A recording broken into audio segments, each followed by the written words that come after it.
He paid silver coins for the bride no one would touch, the woman they forced to hide her face under a filthy sack. But when that cloth finally fell away in his mountain cabin, Caleb Thorne froze. What he saw wasn't the monster they'd promised.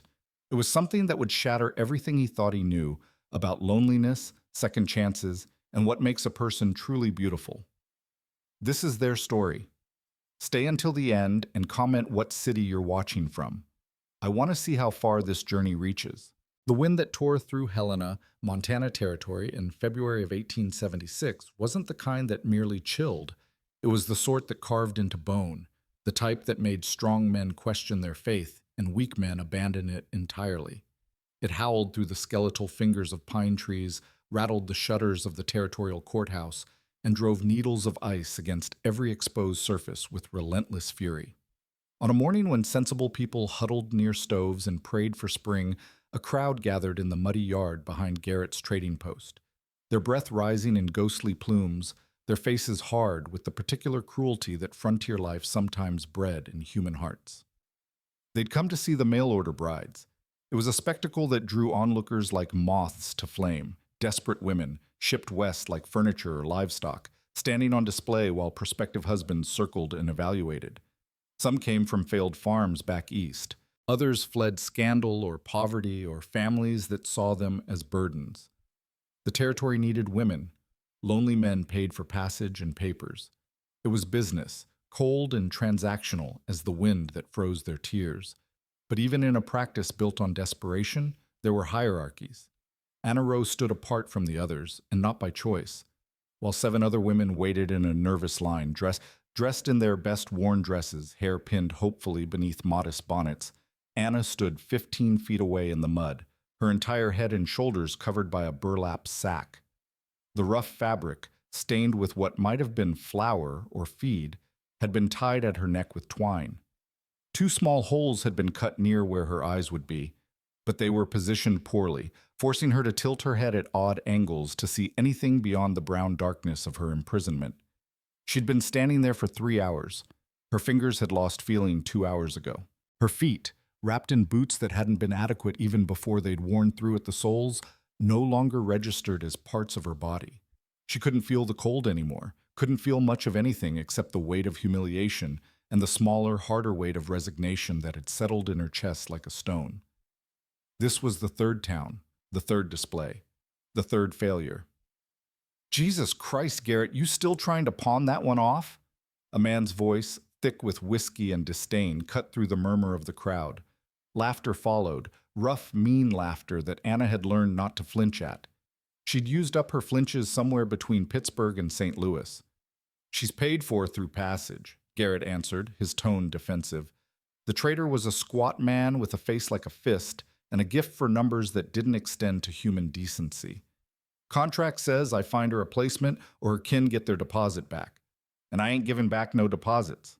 Then you better lower your standards for placement, someone called out. Maybe try the hog farms. More laughter. One of the other women, a pale girl with red hair who Anna had heard was from Boston, made a small sound of sympathy, quickly stifled when the woman beside her drove an elbow into her ribs. There was a hierarchy even among the desperate, and aligning yourself with Anna Rowe was social suicide. Anna Rowe. Even her name felt like something that belonged to someone else now. She'd been Anna Rowe in Philadelphia when her mother was alive and their small house near the textile mill had smelled like bread and lamp oil.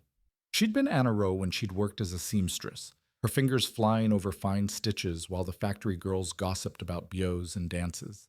She'd been Anna Rowe when fever took her mother, when her uncle's family had taken her in with faces full of Christian duty and hearts full of cold arithmetic. You'll work for your keep, Aunt Margaret had said, her thin lips barely moving, and you'll be grateful for the charity. Grateful. Anna had been grateful at first, even as her uncle's children mocked her clothes, even as her aunt served her smaller portions and assigned her the hardest chores. She'd been grateful even when her cousin Robert started finding excuses to corner her in narrow hallways, his breath hot on her neck, his hands grabbing. She'd stopped being grateful the night she'd finally shoved him away hard enough that he'd fallen, cracking his head on the doorframe. The blood had been spectacular, head wounds always were, and the screaming had brought the whole household running. Robert had lied with tears streaming down his face, claiming she'd attacked him in a fit of madness. Her uncle had believed him instantly. Her aunt had called her a demon. And within a week, they'd contacted a mail-order registry and paid for her passage west, along with a fee that would be refunded once she was successfully placed. The contract had been specific. Anna Rowe was described as plain-faced, sturdy build, adequate domestic skills, quiet disposition. What it didn't say, but what her uncle had made clear to Garrett in a separate letter that Anna wasn't supposed to have seen but had, was that she was difficult, possibly unstable, and best kept under firm control. That letter was why she wore the sack. Protection, Garrett had explained in Kansas City, the first stop, standing too close and breathing stale tobacco into her face. Some girls, they got faces that help them find placements. You? Your face is going to hurt your chances, so we'll just keep it covered. Let your other qualities speak first. Her other qualities. Her ability to scrub floors and birth calves and survive on scraps. Her willingness to accept whatever man would take her, because the alternative was being sent back to Philadelphia in disgrace, or worse, being left in some frontier town with no money and no prospects, and winter coming on like a hammer. So she'd put on the sack, and she'd stood in Kansas City while men looked at the other women and studiously ignored her. And then in Cheyenne, where a drunk had tried to pull the sack off just for a look, and Garrett had stopped him only because it might damage the merchandise. And now here, in Helena, where the wind was trying to freeze her to death, and the crowd was laying bets on whether anyone would take her even as a field hand. I got 50 cents says she's still here come spring thaw. 50 cents says Garrett shoots her himself before then, just to be done with it. Might be doing her a favor. Through the poorly cut eye holes, Anna watched the other women being evaluated. The red-haired girl from Boston went first, snapped up by a rancher who looked old enough to be her grandfather, but who paid Garrett's fee without haggling and led her away to a waiting wagon. She was lucky. The older man probably just wanted a nurse for his final years and someone to inherit the ranch. One by one, the other women found takers. A miner with kind eyes chose a widow from Ohio. A shopkeeper selected a nervous girl who couldn't have been more than 16. A farmer with 3 children took a sturdy German woman who looked like she could outwork most men. By noon, only 2 women remained besides Anna, a woman with a hair lip who was trying not to cry, and a pregnant girl who hadn't spoken since Kansas City. Garrett was getting anxious. Anna could tell by the way he kept checking his pocket watch and glancing at the sky. The storm that had been threatening all morning was finally moving in, and he wanted to close his deals before it hit. He dropped his prices. The pregnant girl went to a saloon owner who said he needed a cook. Everyone knew what she'd really be doing, but nobody said it aloud. The woman with the hair lip was purchased by a trapper who looked mean as a snake, but who paid in gold dust, which Garrett couldn't refuse. And then there was one. The crowd had mostly dispersed, people hurrying home before the storm hit in earnest. A few lingered, men with nowhere to go, watching Anna like she was a circus exhibit. Garrett stood in his doorway, calculating. He could keep her through the winter, feed her scraps, and try again in spring, or he could cut his losses. Tell you what, he announced to the remaining gawkers. Any man takes her off my hands right now, I'll throw in a month's supplies. Flour, bacon, coffee, the works. Silence. One man spat tobacco juice into the mud and walked away. Another laughed and said something Anna couldn't hear but that made the others chuckle darkly. She felt something crack inside her chest. Not her heart breaking, because that had happened so many times already that she barely noticed. This was something else. The final dissolution of hope, maybe. The acceptance that she would spend the rest of her short life as this, a creature in a sack, worth less than a month's supplies. The snow was falling harder now, fat flakes that stuck to her burlap hood and melted in cold rivulets down the rough fabric. She couldn't stop shivering. She was so tired of standing, of hoping, of enduring. Part of her, a growing part, wanted to simply sit down in the mud and let the cold take her. It would be faster than whatever Garrett had planned, more merciful. How much? The voice came from behind her, deep and quiet, carrying clearly despite the wind. Anna tried to turn, but the sack's eye holes were facing wrong, and all she could see was a blur of movement and the sudden stillness that fell over the remaining crowd. I said, how much? The voice repeated. For For her? Garrett sounded genuinely surprised. You mean the sack girl? I mean the woman. How much? Anna managed to shift enough to catch a glimpse of the speaker through one eye hole. He was tall, taller than any man she'd seen in weeks, with shoulders that spoke of hard labor and a face weathered by years of mountain wind. Dark hair shot through with gray fell to his collar. His beard was thick and neatly trimmed. He wore buckskins and furs that looked expensive, well made. A trapper, probably, or a hunter. One of the mountain men who came down only when they absolutely had to, who preferred the company of trees to people. His eyes, even from this angle, were an impossible blue, the color of deep water or winter sky. And they were looking at her, not through her, not past her, at her. Well, Garrett's businessman instincts were warring with his surprise. Standard contract price is $50. But seeing as how she's been a difficult placement, and seeing as how you'd be doing me a favor, I asked how much. Not for your life story. Garrett's face reddened. $50. Plus the supplies, I promised. Take it or leave it. The tall man, Caleb, Anna would learn later, Caleb Thorne, reached into a leather pouch at his belt and drew out a handful of silver coins. He counted them into Garrett's palm with the careful precision of someone who valued money but wasn't ruled by it. The coins made soft chinking sounds that seemed loud in the sudden quiet. Supplies too, Caleb said. It wasn't a question. Yes, of course, I'm a man of my word. Garrett was suddenly eager, sensing the deal might fall apart. Flour, bacon, coffee, beans, salt, good quality. I'll have my boy load your mule. Horse. I've got a horse. Right, horse. Garrett shoved the coins into his pocket and stuck out his hand. Pleasure doing business with you, Mr. Thorne. Caleb shook the hand once, briefly, then turned to Anna. He moved slowly, deliberately, like someone approaching a spooked animal. When he was 3 feet away, he stopped.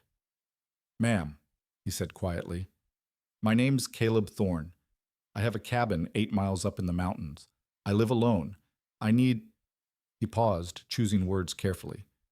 I could use help. Someone who knows cooking, cleaning, domestic work. In exchange, you'd have a roof, food, safety. That's what I'm offering. Not... Another pause. Not anything else. Just work and safety. You understand? Anna couldn't speak. Her throat had closed completely. She managed a tiny nod, even though she wasn't sure if he could see it through the sack. You can speak, Caleb said gently. If you want to refuse, now's the time. Once we leave here, we won't be back until spring. You'd be stuck with me through the winter. That's months. So if you'd rather take your chances here in town... No. The word burst out of her, muffled by burlap, but vehement. No, I'll go. I'll work. I can work hard. I won't be trouble. Something flickered across Caleb's face. Sadness, maybe, or pity, but his voice remained steady. I don't doubt it, ma'am. Let's get you out of this weather. He turned to Garrett. The supplies. Now. While Garrett's boy scrambled to load a pack horse with the promised goods, Caleb untied a large dun gelding from the hitching post. The horse was magnificent, well-fed, well-groomed, its tack sturdy and expensive. This was not the horse of a poor man. Anna felt a small flutter of something that might have been hope, or might have just been desperate relief. Caleb swung into the saddle with practiced ease, then reached down toward her. Give me your hand, ma'am. Anna's fingers were so numb she barely felt them close around his wrist. His grip was warm and strong, and in one smooth motion he lifted her up behind him on the horse as if she weighed nothing. The world tilted and spun, and suddenly she was seated sideways behind the saddle, her legs dangling, the burlap sack making it hard to balance. Hold on to my coat, Caleb instructed, and don't worry about squeezing tight. I won't bite, and I won't judge. You fall off? You could break your neck. Anna grabbed fistfuls of his fur coat and held on. She could feel the solid warmth of him through the leather and fur, could smell wood smoke and pine and something else, soap maybe, or just clean air. After months of cramped wagons and stinking trading posts and her own unwashed desperation, the smell was almost overwhelming. Garrett brought out a paper. Just need your mark, Mr. Thorne. Confirms transfer of the contract. Caleb signed with a short, neat signature, then folded the paper and tucked it into his coat. We're done? We're done. She's your responsibility now. You need anything else? You know where to find me. I won't be back. Caleb clicked his tongue, and the dun horse moved forward, the pack horse following on a lead. Behind them, Garrett was already turning away, no doubt counting his silver and congratulating himself on a difficult sale finally completed. The remaining gawkers watched them go. Anna heard one say, "Crazy bastard, probably wants her for bear bait," and another replied, "Or he's lonelier than we thought. Winter does things to a man's mind." Then the voices faded, lost in wind and distance as Caleb guided the horses away from the trading post, away from Helena, away from everything Anna had known for the past terrible months. The snow fell harder, erasing their tracks almost as soon as they were made. The world narrowed to the rhythm of the horse's gait, the warmth of the man in front of her, and the burlap darkness of her hood. They rode in silence for what felt like hours, but was probably less. Anna's arms ached from holding on, but she didn't loosen her grip. The terrain grew steeper, the trees closer. She could sense them entering the mountains even though she couldn't see properly, could feel the air change and the wind patterns shift. The horse climbed steadily, never faltering, and behind them the pack horse followed with the supplies that had sweetened her sail. Finally Caleb spoke. "We're off the main trail now. No one around but us and the trees. You can take that damn sack off if you want." Anna's hands flew to the twine at her throat, but her fingers were too cold and clumsy. She fumbled with the knot, panic rising.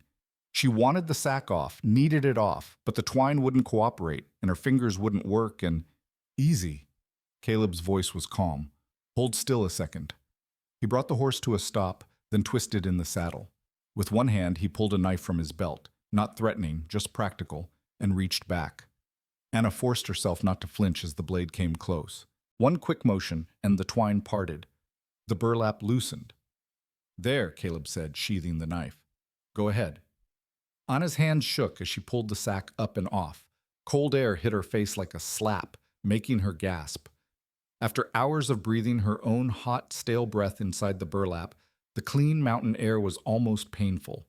She blinked against the snow and the brightness, her eyes watering. Caleb had turned back around and was looking ahead at the trail, giving her privacy. "There's a canteen on your right, tied to the saddle. Water's cold, but it's clean." Anna found the canteen with fumbling fingers and drank. The water was so cold it made her teeth ache, but it was the best thing she'd tasted in months. She drank until her stomach hurt, then made herself stop and cap the canteen. "Thank you," she whispered. "Don't thank me yet. We've still got hours to go, and the storm's getting worse." He was right. The snow was falling so thick now that Anna could barely see 10 feet ahead. The world was white and gray and the dark green of pine trees, everything muffled and strange. But she could see it. She could see without burlap filtering everything, without those badly cut eye holes limiting her vision. She could see the mountains rising around them, massive and indifferent and beautiful. She could see the horse's ears flicking back and forth, tracking sounds. She could see Caleb's broad back, his shoulders set against the wind. She was free of the sack. The relief was so intense it bordered on pain. They rode on. The trail grew narrower, steeper. The horses navigated with sure-footed confidence that suggested they'd made this journey many times. Anna's world became the rhythm of the ride and the growing cold and the strange, cautious feeling that maybe, her luck had finally changed.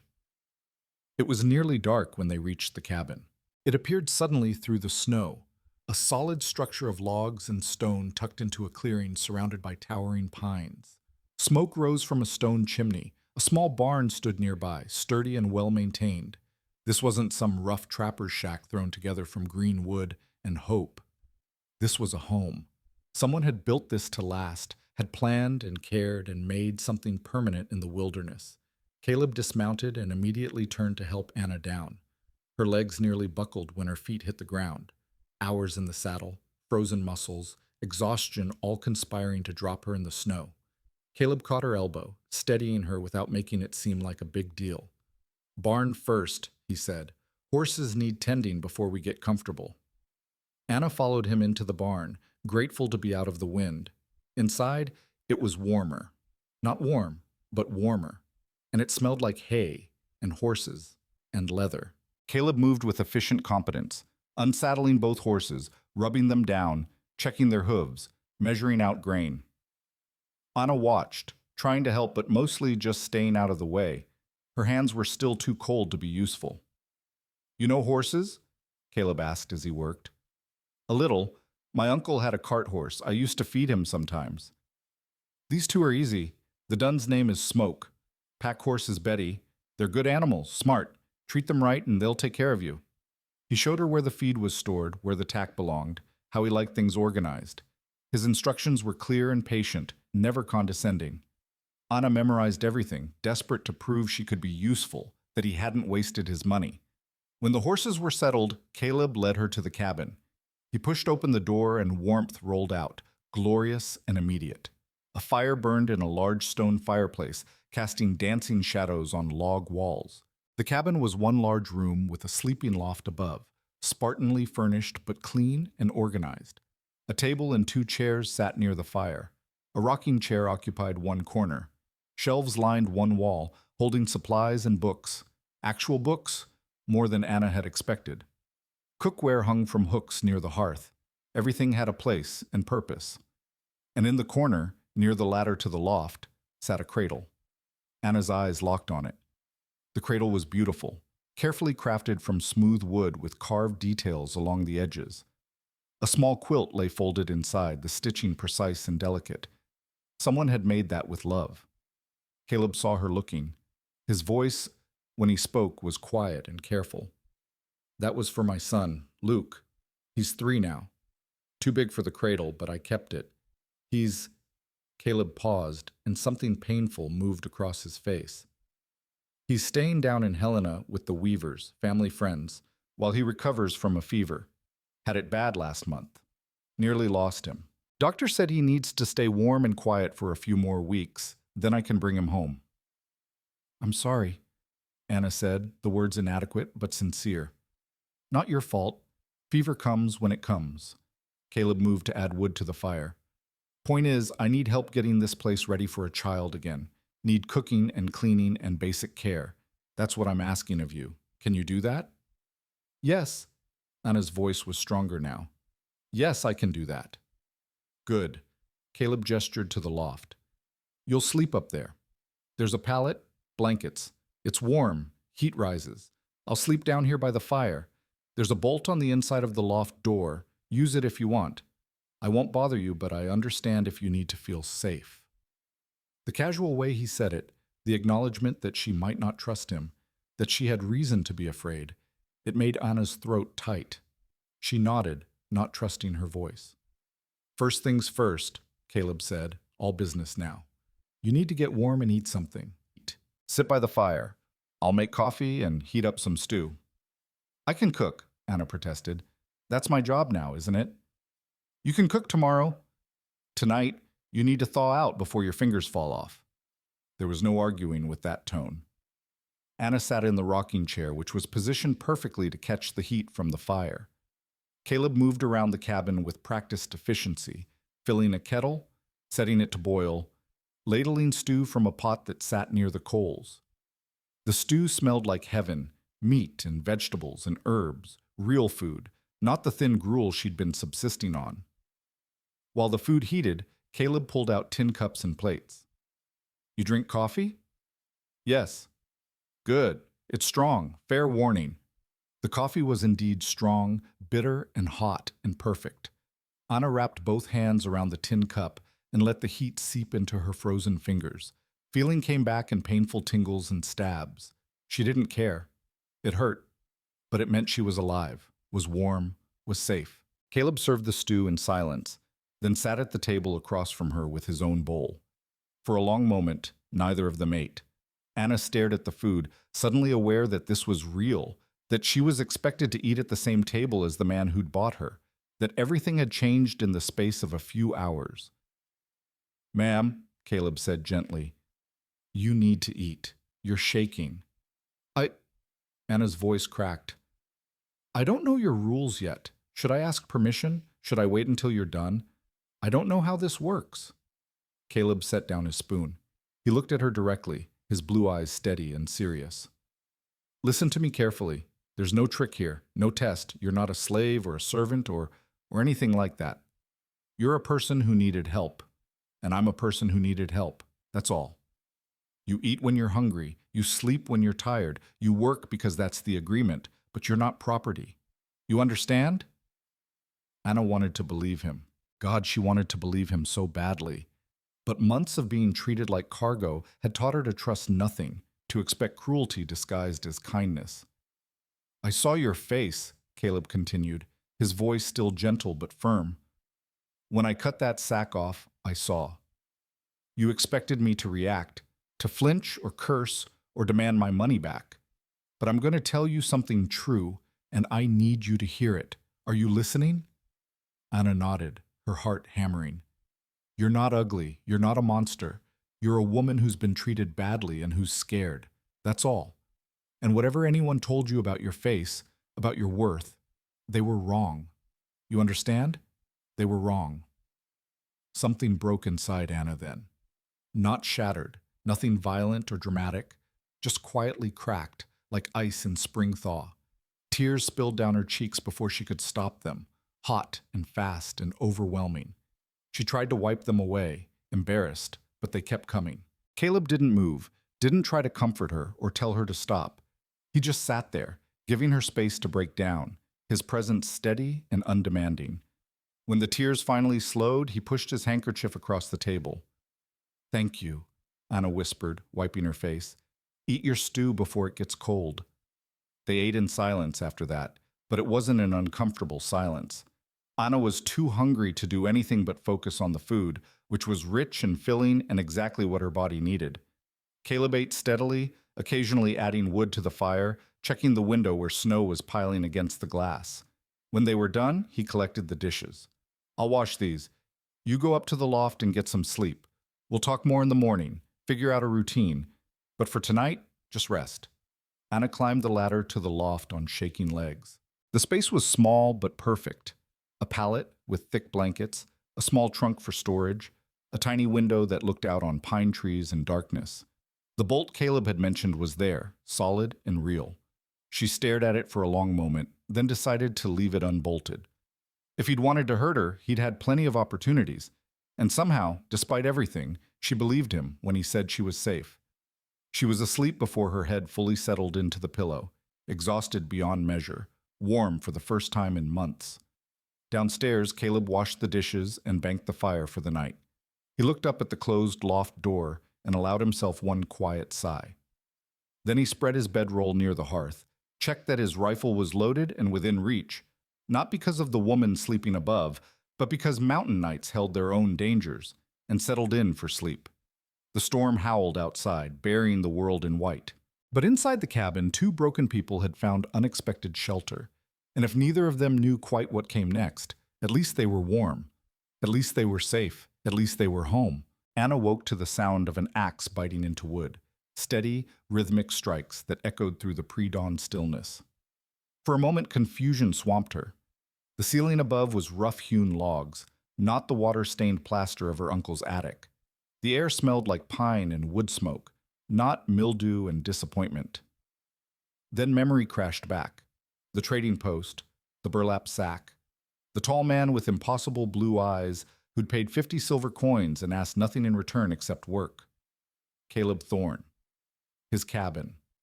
His mountains. She sat up quickly, panic fluttering in her chest. What time was it? Had she overslept? Was he angry? The light filtering through the small window was gray and thin. Early morning, but how early? She scrambled out of the blankets, wincing as her muscles protested.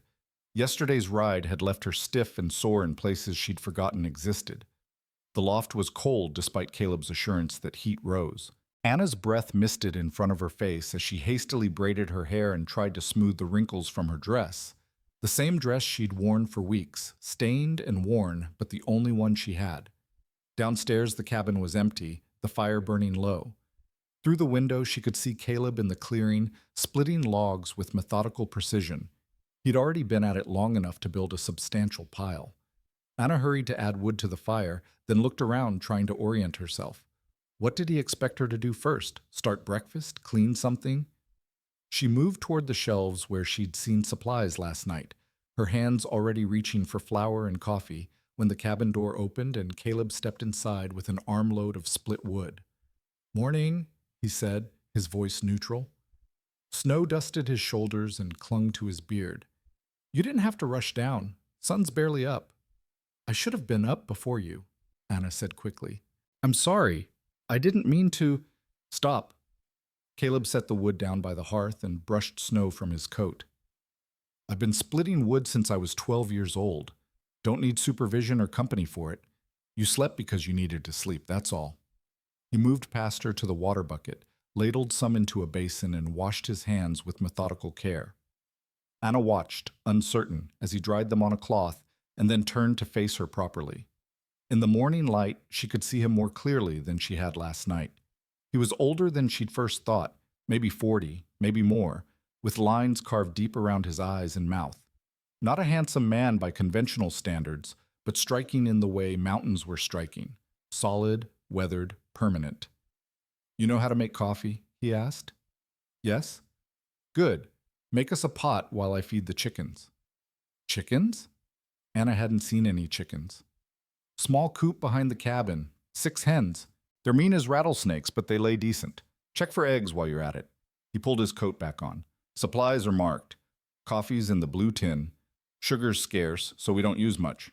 Eggs and bacon for breakfast if that suits you. I'm not particular about food, but I won't eat slop. Cook it right or don't cook it at all." He was gone before Anna could respond, the door closing firmly behind him. She stood in the middle of the cabin, processing. He wanted breakfast. She could do breakfast. She'd been cooking since she was old enough to reach the stove. This was familiar territory, something she could control. Anna found the blue tin and set about making coffee, measuring carefully, conscious that supplies in the mountains couldn't be wasted. While the coffee boiled, she investigated the cold box near the door and found bacon wrapped in cloth, a bowl of eggs, butter, half a loaf of bread that was starting to go stale. She could work with this. She could make something good. By the time Caleb returned, empty basket in hand, presumably filled with eggs that he'd already transferred somewhere, the cabin smelled like coffee and frying bacon. Anna had found a cast iron skillet and was cooking with focused intensity, determined to prove her worth. The bacon was crisping perfectly. She'd scrambled eggs with a splash of water to make them fluffy, the way her mother had taught her. The stale bread was sliced and waiting to be toasted in the bacon fat. Caleb hung up his coat and came to stand near the fire, warming his hands. He watched her cook without comment, his expression unreadable. Anna's hands wanted to shake under that steady gaze, but she forced them to remain steady. This was a test, even if he claimed it wasn't. Everything was a test. "Plates are in the cupboard left of the basin," Caleb said finally. "I take my coffee black." Anna served breakfast at the small table, trying not to let her nervousness show. Caleb sat down, bowed his head for a moment in what might have been prayer, then picked up his fork and took a bite of the eggs. Anna held her breath. "Good," he said after swallowing. "Real good. You weren't lying about being able to cook." The relief that flooded through Anna was so intense she nearly swayed. "Thank you. I can do better once I know what you like, what supplies we have, how the stove runs. This is fine." Caleb was already eating the bacon, steady and efficient. "Better than fine. I've been living on my own cooking for months, and I'm not much good at it. This is—" He paused, something complicated crossing his face. "This is nice. Having someone cook who knows what they're doing." They ate in silence for a while. Anna forced herself to eat even though her stomach was in knots, knowing she needed the strength.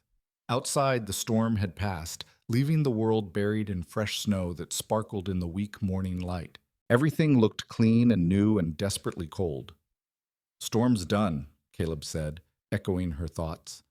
"We'll dig out today, make sure the barn roof didn't suffer. Tomorrow, if the weather holds, I'll ride down to check on Luke, see if he's ready to come home yet." "Your son," Anna said softly. "How long has he been away?" "Month now. Longest month of my life." Caleb's jaw tightened. "Fever hit him hard, I thought." He stopped, shook his head. Dr. Weaver said he needed constant care, warm conditions, medicine I couldn't provide up here. Said if I wanted Luke to live, I had to leave him in town, so I did. But it's been eating at me every day since. That must have been hard. Hard doesn't cover it. Luke's all I've got left. His mother, my wife, Clara. She died bringing him into the world. 3 years I've been raising him alone, doing my best, trying to be both parents. Then the fever came and I couldn't. His voice cracked slightly. I couldn't protect him.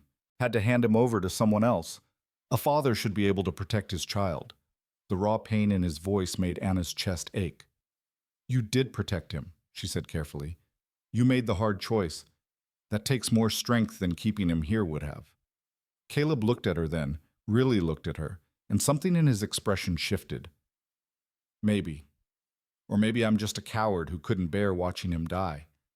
You're not a coward. A coward wouldn't have paid $50 for a stranger just to make sure his home was ready for his son's return. The words hung between them, honest and unadorned. Caleb's mouth twitched, not quite a smile, but something close. I suppose that's one way to look at it. They finished breakfast in more companionable silence. When they were done, Caleb pushed back from the table. I'll show you around properly. You need to know where everything is, how things work. This isn't Philadelphia or wherever you're from. Mountain living has its own rules. For the next hour, Caleb gave her a tour that was part instruction, part survival lesson. He showed her the root cellar dug into the hillside behind the cabin, stocked with potatoes, carrots, turnips, and preserved goods in sealed jars.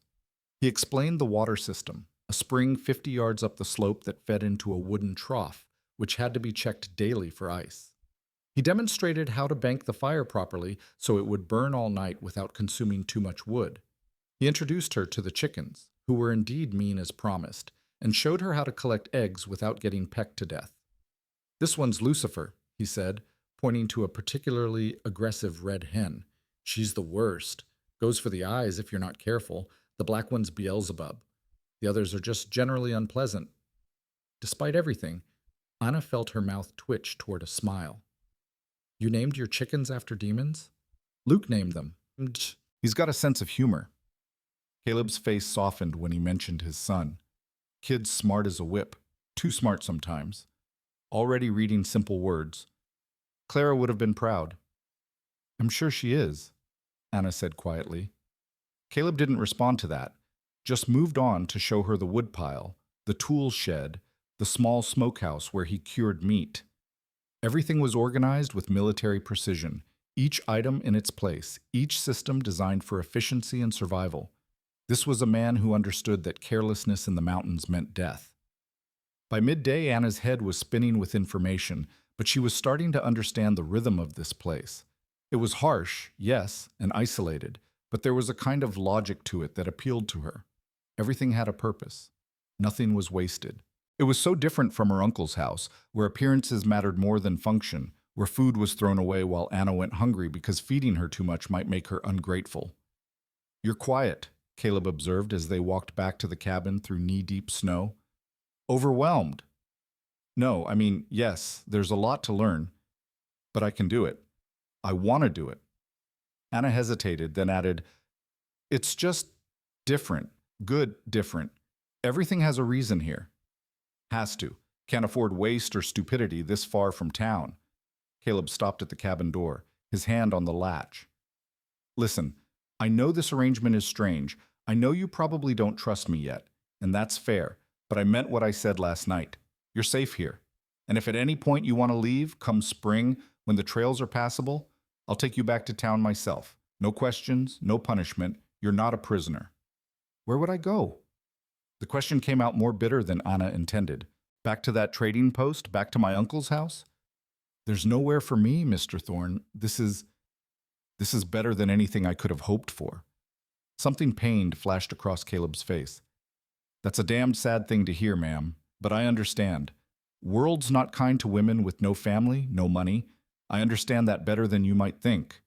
He went inside, leaving Anna standing in the snow, wondering what he meant. What did a man like Caleb Thorne, competent and strong and clearly capable of surviving alone, understand about being powerless? The afternoon settled into a routine of work. Anna cleaned the cabin with thorough intensity, scrubbing surfaces that probably didn't need scrubbing, but doing it anyway because she needed to feel useful. Caleb worked outside, shoveling paths between the buildings, checking the barn roof, maintaining the careful order of his mountain homestead. They moved around each other like dancers learning a new pattern, careful not to collide, not yet comfortable but not hostile either. For dinner, Anna made soup from salt pork and dried beans, stretching the supplies as far as she could while still making something substantial. She baked bread, real bread, not the hardtack she'd been eating for months, and the smell of it filled the cabin like a benediction. When Caleb came in and stopped dead in the doorway, just breathing in the scent with his eyes closed, Anna felt a fierce surge of satisfaction. "Been 2 years since I've smelled fresh bread in this cabin," he said quietly. "Clara used to bake every week. I tried to keep up the habit after she died, but I'm not good at it. Always comes out like rocks." "I can teach you," Anna offered. "If you want." "Maybe." Caleb washed up and sat down. "Or maybe I'll just enjoy having someone who knows what they're doing handle it." They ate dinner as the sun set behind the mountains, painting the snow in shades of pink and gold. Caleb talked a little about the mountains, about the game that lived in these woods, about the careful balance of predator and prey. Anna listened, fascinated despite herself. She'd never met anyone who spoke about nature with such respect, such understanding. "You really love it here," she said when he paused. "I do. It's hard, and it's lonely sometimes, but it's honest. Mountain doesn't lie to you, doesn't pretend to be something it's not. Does what it does, and you either adapt or die. There's a purity in that." "And Luke? Does he love it too?" Caleb's expression softened. "Kid's half mountain goat already. Fearless in a way that terrifies me daily. Climbs everything, wants to explore everything. I have to watch him like a hawk because he's got no sense of danger yet. But yeah, he loves it. This is his home. Only home he's ever known." "What was his mother like?" The question was bold, maybe too bold, but Anna wanted to know, wanted to understand the woman who'd lived in this cabin, who'd made bread and raised a child and died too young. Caleb was quiet for a long moment. When he spoke, his voice was careful, measured. "Clara was steady. That's the word I always come back to. Steady and strong and practical. She grew up on a ranch in Wyoming, knew hard work before she could walk. When we married, she knew what she was signing up for. This cabin, this isolation, this life. Never complained, never asked for more than I could give." He paused. "She wanted children. We tried for 5 years before Luke finally came. She was so happy when she realized she was carrying, said it was worth every year of waiting. But the birth," Anna trailed off, "went wrong from the start. I knew it. She knew it. I wanted to ride for the doctor, but she said there wasn't time. She was right. I delivered Luke myself in this cabin while she bled out beneath my hands." His voice was flat now, reciting facts. "She lived long enough to hold him, long enough to make me promise I'd raise him right, raise him strong. Then she was gone. Just like that. One minute I had a wife and a newborn son, the next I had a son and a body to bury." The silence that followed was heavy with old grief. Anna didn't know what to say, so she said nothing, just sat with him in the weight of it. "I'm telling you this," Caleb continued, "because you should know. This cabin has death in its walls, Clara's death, and almost Luke's death a month ago. I don't know if that bothers you, don't know if you're superstitious, but you should know what you're living in."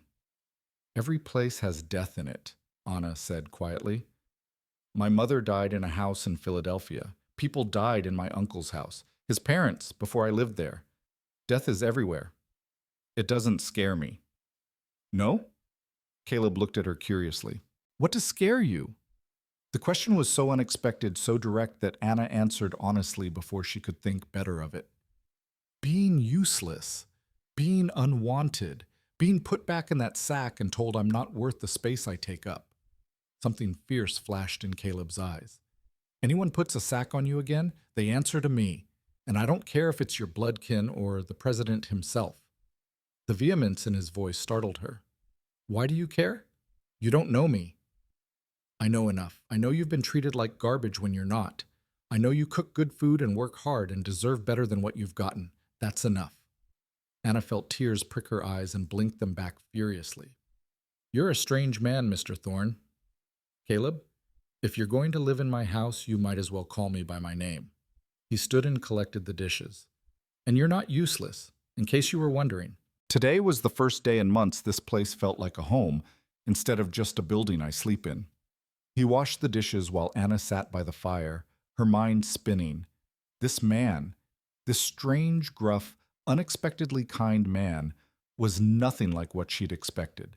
Nothing like the monster her aunt had promised would claim her. Nothing like her uncle or her cousin or the men at the trading post who'd looked at her with contempt and disgust. Caleb Thorne looked at her like she was a person.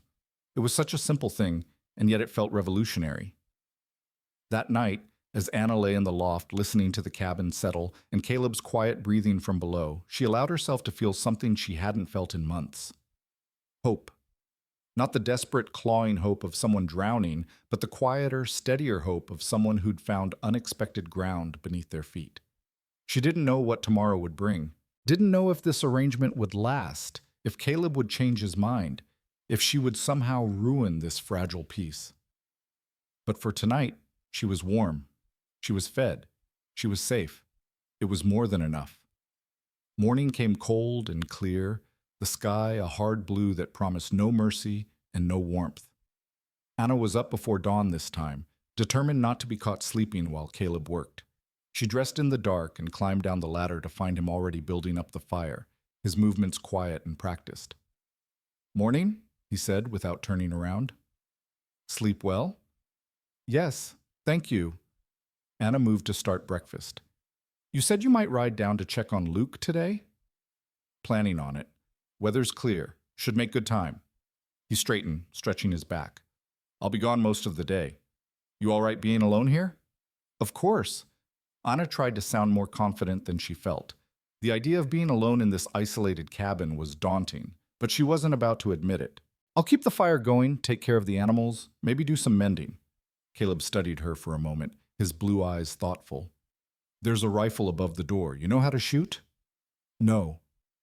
"Then don't touch it unless a bear's breaking down the door, and even then you're better off hiding in the loft. Bears mostly leave people alone if you don't provoke them, but a wounded bear's a dangerous thing." He paused. "Actually, everything up here's dangerous if you don't respect it. The cold, the animals, the terrain. Don't go wandering off. Don't try to explore. Stay close to the cabin.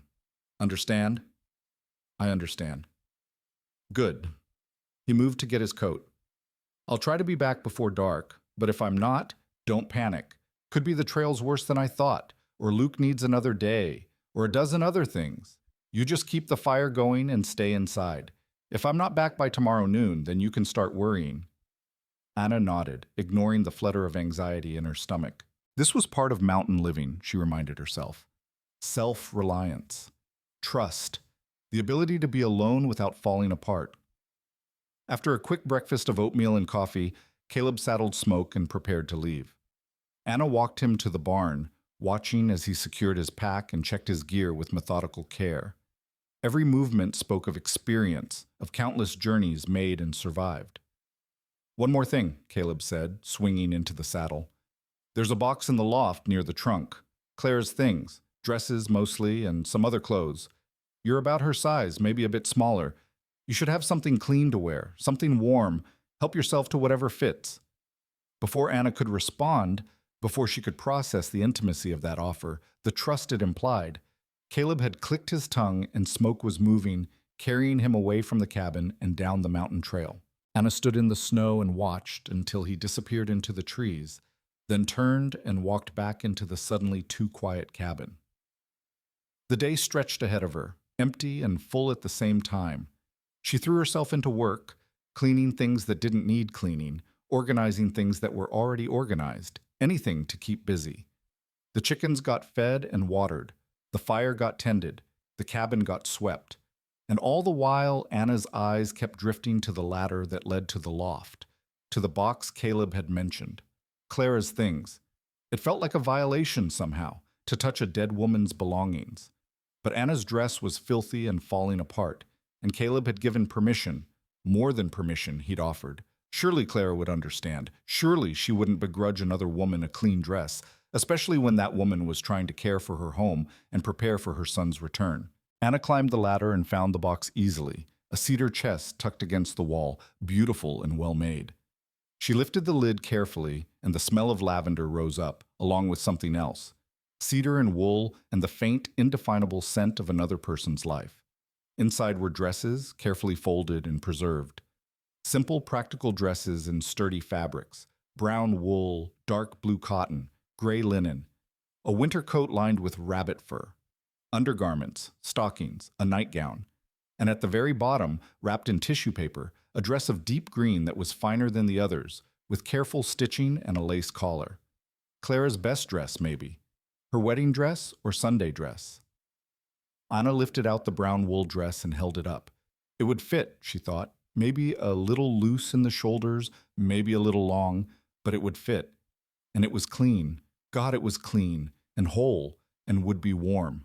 She changed quickly, almost guiltily, folding her ruined dress and setting it aside.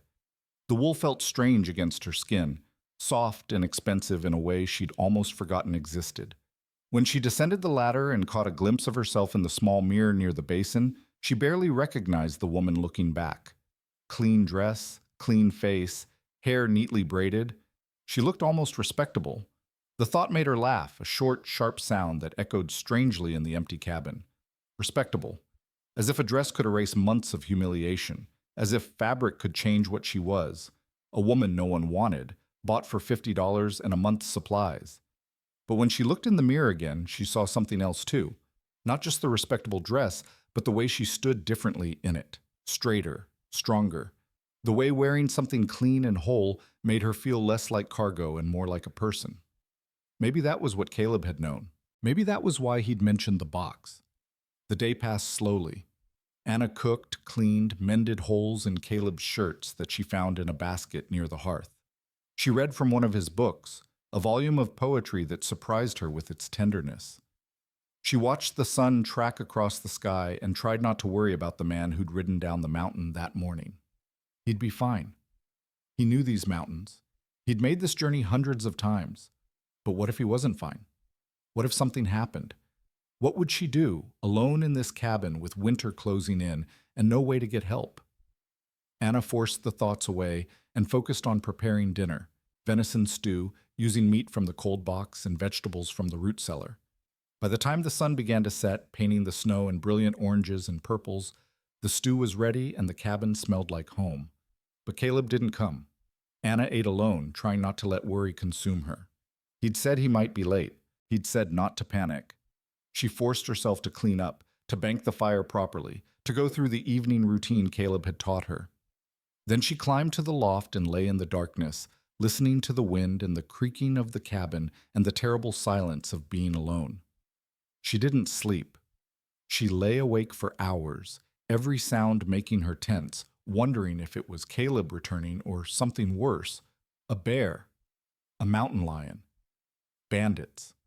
Her imagination conjured 1,000 disasters. Finally, somewhere deep in the night, she heard it, the sound of a horse's hooves in snow, the creak of the barn door, the low murmur of a voice, Caleb's voice, talking to Smoke as he unsaddled him. Anna nearly sobbed with relief. She heard him come into the cabin, heard him add wood to the fire and move around quietly, trying not to wake her.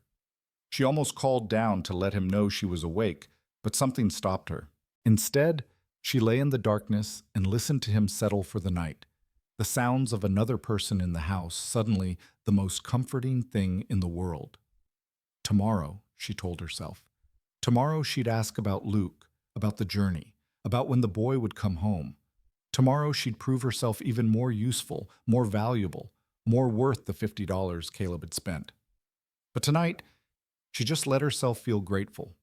Grateful for the warm dress, for the safe cabin, for the man downstairs who'd ridden through the dark to come home. Grateful that she wasn't alone anymore, even if this was temporary, even if it couldn't last. For the first time since her mother died, Anna Rowe fell asleep feeling something close to peace. And downstairs, sitting by the fire he'd just rebuilt, Caleb Thorne stared into the flames and wondered what the hell he'd gotten himself into. The cabin had felt different the moment he'd walked in, warmer somehow, despite the banked fire. It smelled like cooking and cleaning and life. And when he'd seen the brown wool dress folded carefully over the rocking chair, Claire's dress, the one she'd worn most often, something had twisted in his chest. This strange, scared woman was wearing his dead wife's clothes, was sleeping in his cabin, was making it feel like home again after 3 years of just surviving. And Luke had asked about her, had wanted to know if the lady was nice, if she would like him, if she would stay. The boy was starving for a mother's care, for softness in a world that had been all hard edges since Clara died. Caleb had told him yes, had promised the lady was nice, that she would stay, at least through the winter. And Luke's face had lit up in a way Caleb hadn't seen since before the fever, so now he was committed. To this arrangement, to this woman, to whatever this was becoming. He'd brought her here for practical reasons.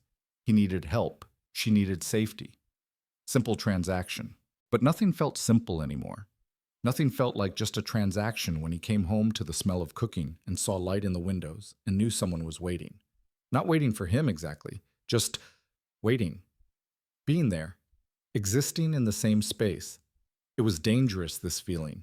Dangerous to get used to it, because come spring she might leave. Probably would leave once she realized she had options, once she understood she didn't have to settle for a lonely mountain man and his cabin full of ghosts.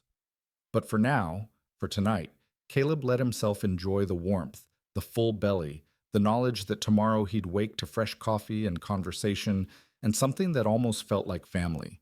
It was more than he'd had in years. It was more than he'd let himself hope for. And God help him, he wanted it to last. Morning arrived with Caleb already moving around downstairs, and Anna dressed quickly in another of Clara's dresses. This one a dark blue cotton that felt soft against her skin.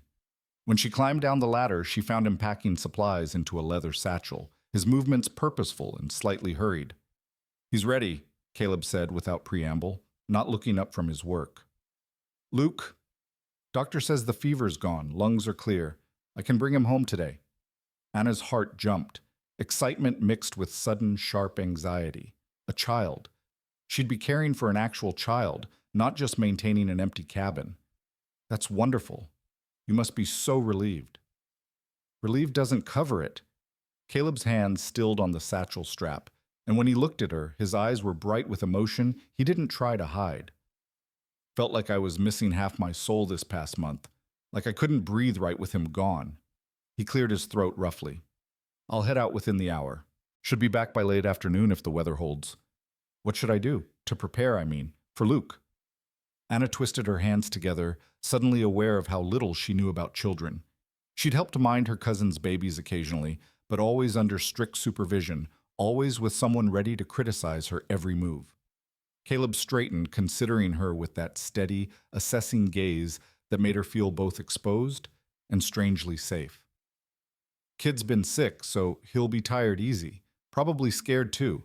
He's been away from home longer than ever before. He'll need patience, gentleness." He paused. "He'll also test you. Luke's got a mind of his own and a stubborn streak wide as the Missouri. Don't let him run over you, but don't break his spirit either. That make sense?" "I think so, yes." "Good." Caleb moved toward the door, then stopped and turned back.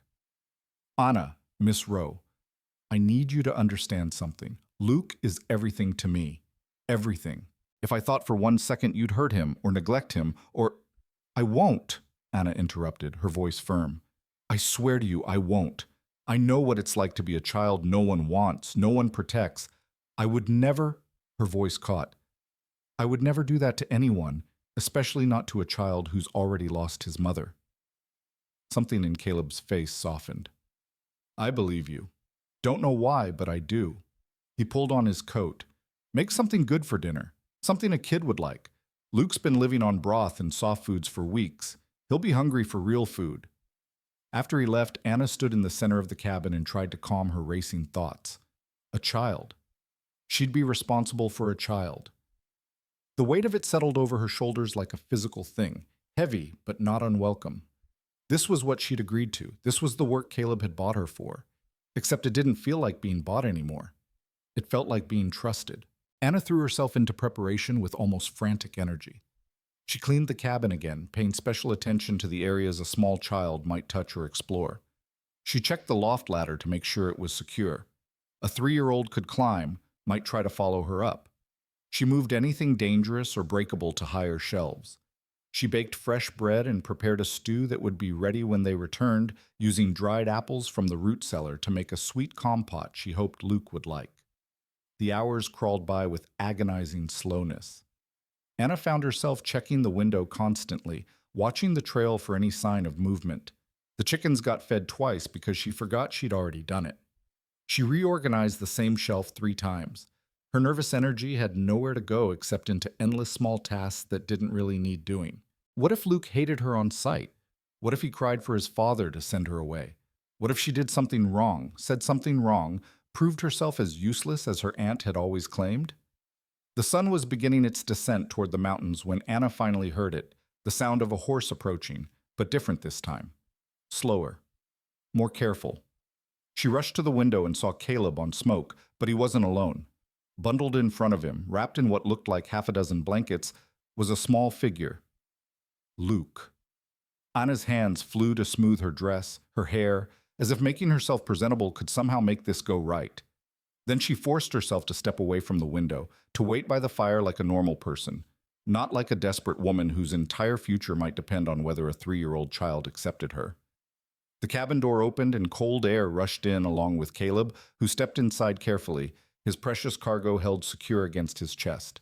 "We're home, buddy," he said softly. "Remember? I told you about home." A small voice, hoarse and uncertain, answered. "Cold." "I know, but it's warm inside, see?" Caleb moved toward the fire, and that's when Anna got her first clear look at Luke Thorne. He was small, even for 3 years old, made smaller by illness and wrapped in layers of blankets until only his face showed. That face was pale, with dark circles under eyes that were the same impossible blue as his father's, dark hair stuck up in tufts where it had been pressed against Caleb's coat. But there was something in his expression, even exhausted as he was, that spoke of intelligence and curiosity and a will that hadn't been broken by fever or fear. Those blue eyes locked on Anna, and she saw him stiffen in his father's arms. "Who?" Luke asked, his small hand clutching at Caleb's coat. "This is Miss Anna," Caleb said gently, crouching down so Luke could see her better without having to look up. "Remember I told you she's going to help take care of you while you finish getting strong again. She's been making this cabin nice for you." Luke studied Anna with an intensity that felt far too adult for such a small child. She forced herself to stay still, to let him look his fill, to not do anything that might startle or frighten him. This moment mattered. She could feel it in her bones. "You live here now?"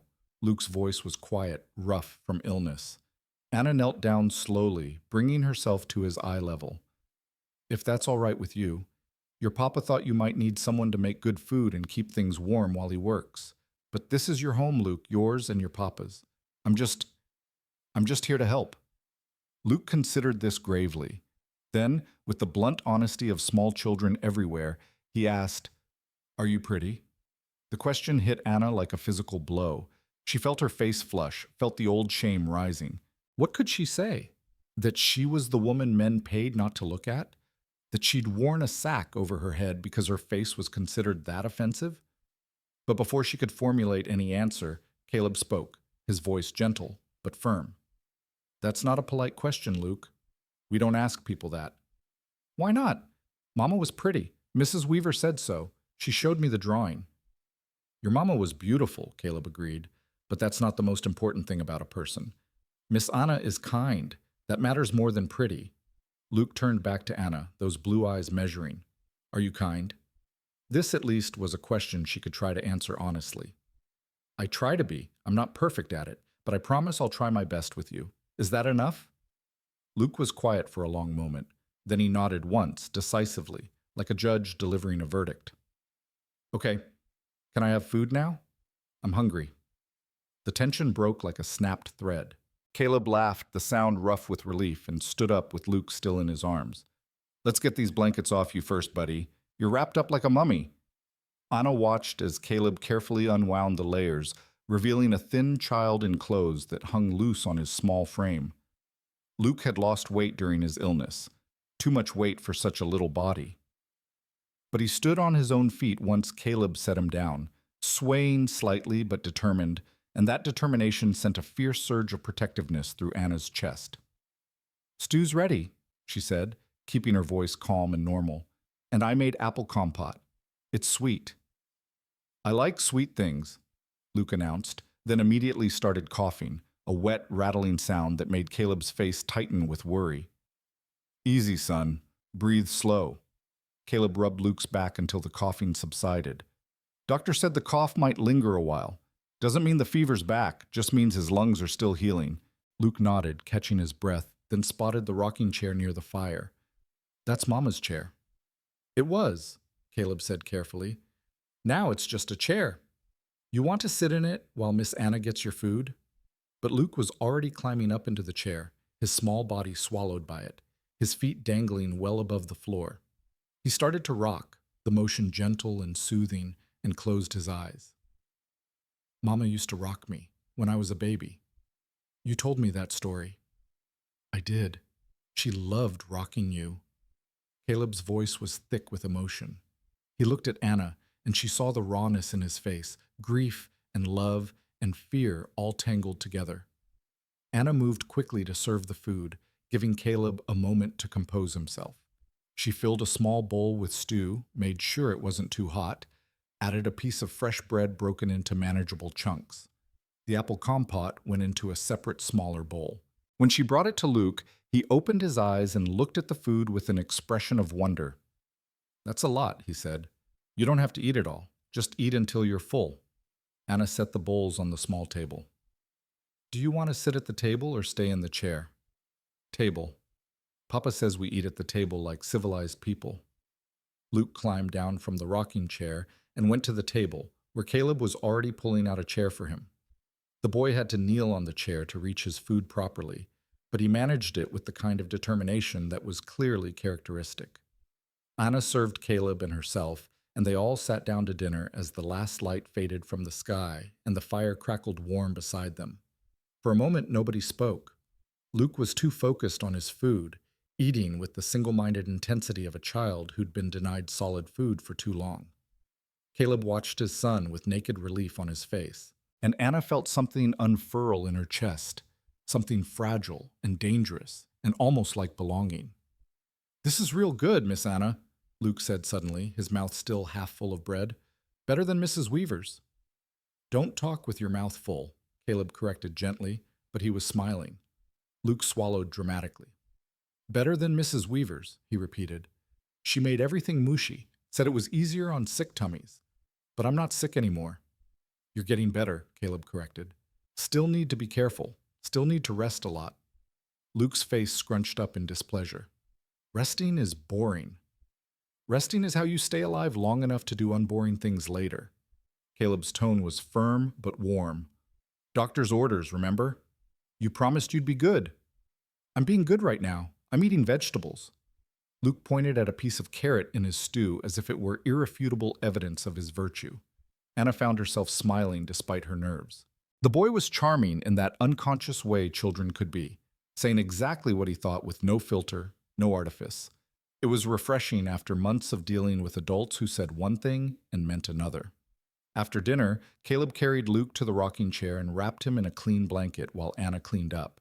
She could hear them talking quietly, Caleb's deep voice mixing with Luke's higher one, the words indistinct but the tone affectionate. When she glanced over, she saw Luke starting to nod off against his father's chest, his small fingers clutching Caleb's shirt. "Should I make up the cradle?" Anna asked quietly. Caleb shook his head. "Too small for him now. He'll sleep in the loft with me tonight, until he's steadier on his feet." He paused. "You all right taking the bedroll down here? Just for tonight?" "Of course." Anna would have slept on the floor without blankets if it meant Luke could be comfortable. "Whatever he needs." "Appreciate it. Appreciate Tuoka-san." Caleb stood carefully, cradling his sleeping son. "I'll get him settled, then come back down to help with. I can handle it. You stay with him." Anna shooed him toward the ladder. "I'll bank the fire and make sure everything's secure.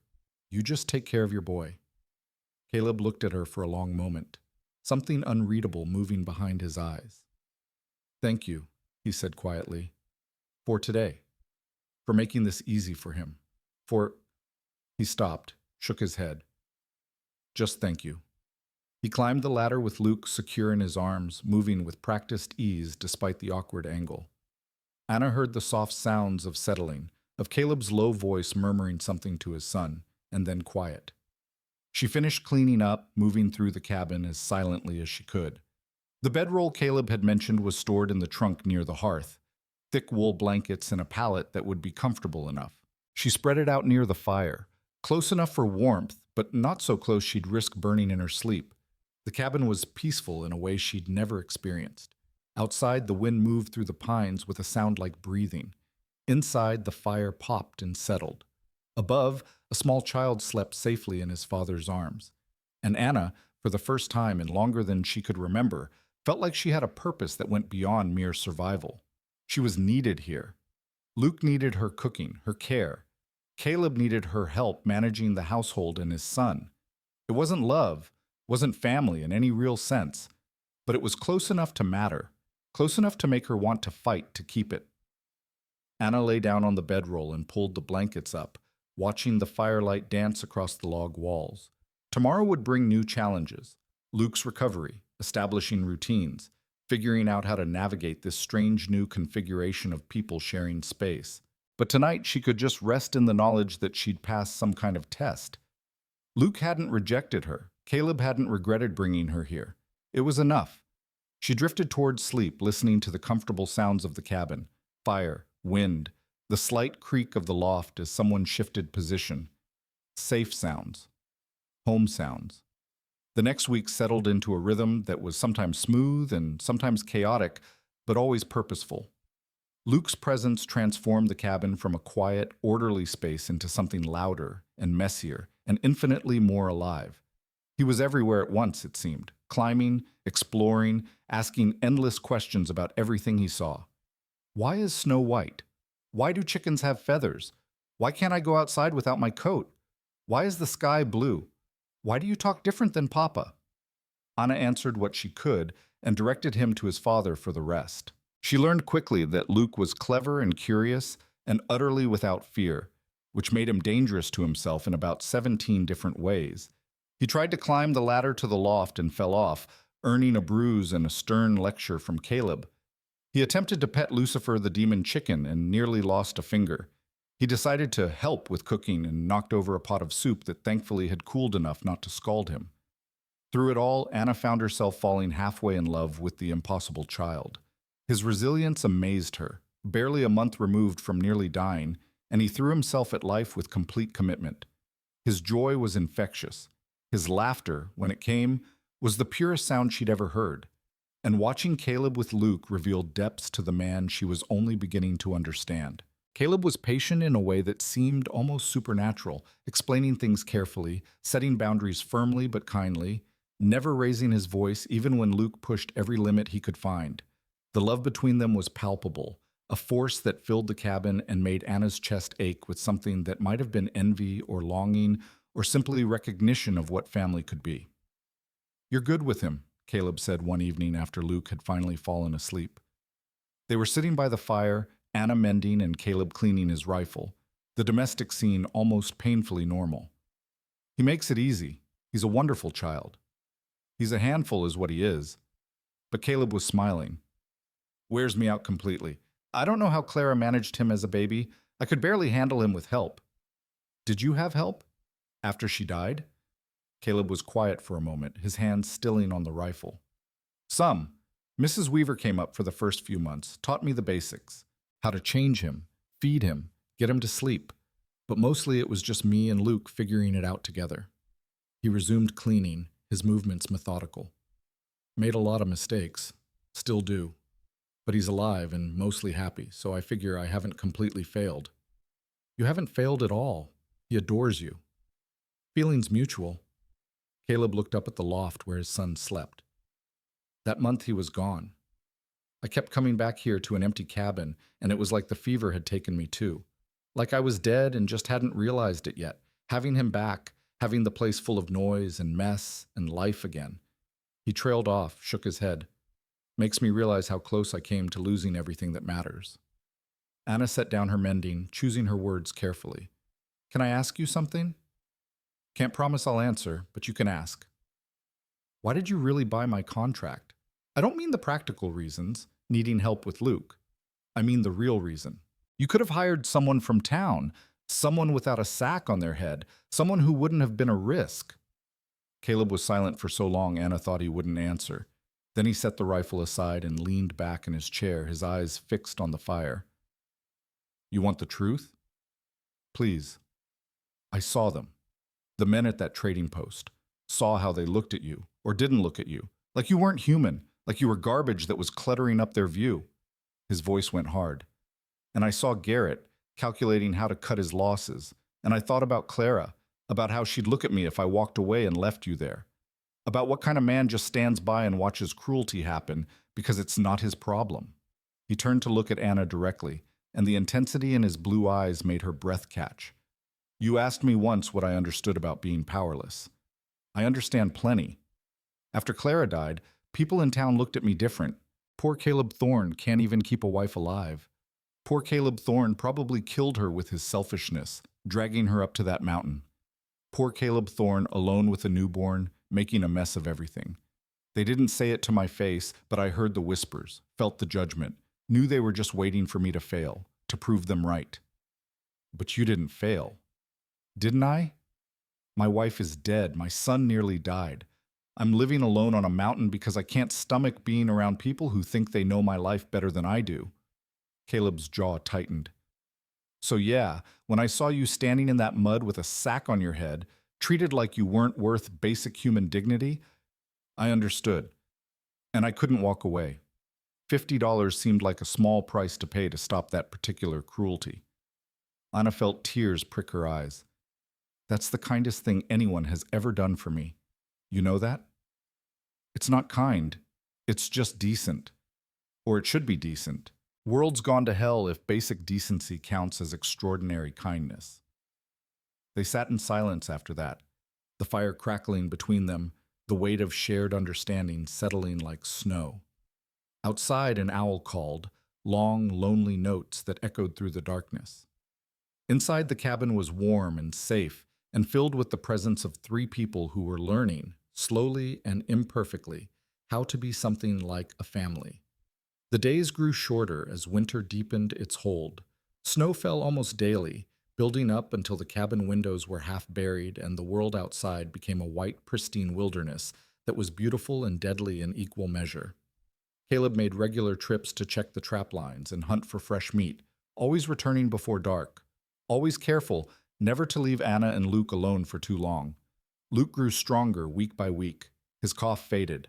Color returned to his pale cheeks. His energy became boundless, requiring constant supervision and creative solutions to keep him occupied during the long winter days when going outside was dangerous. Anna taught him simple songs and games. She showed him how to knead bread dough, which he loved because it let him pound something without getting in trouble.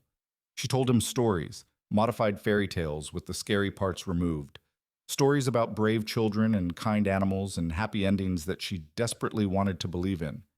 And Luke, in his unselfconscious way, taught her things too.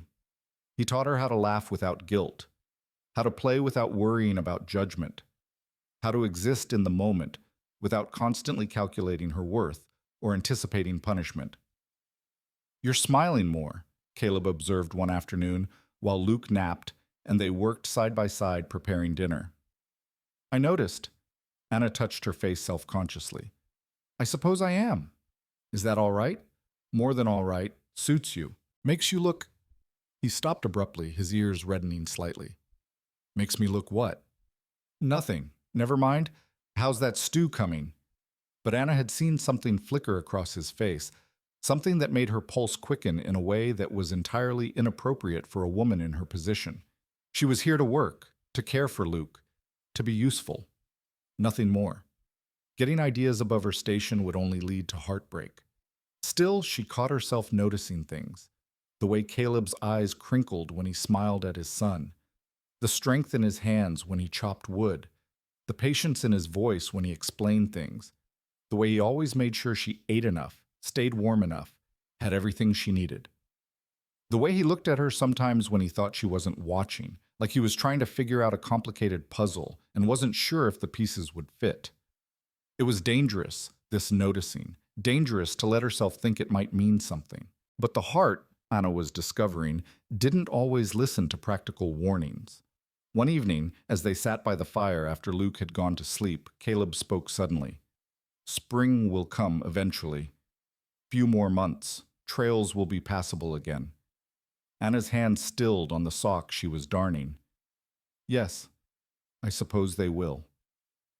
When that happens, when you can leave safely, I want you to know you're not obligated to stay. I know I bought your contract, but I'm not going to hold you to it if you want out. You've more than earned your passage. You've been... He searched for words. You've been good for this place, for Luke, for me, if I'm being honest. But I don't want you to feel trapped. So come spring, if you want to go back to town, find a different situation, I'll take you myself. Make sure you're settled somewhere decent. That's my promise. The words should have been reassuring, should have felt like freedom. Instead, they landed like stones in Anna's chest.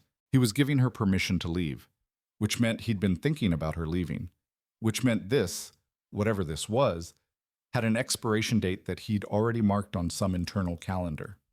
Thank you, Anna managed, keeping her voice steady. That's generous. It's fair.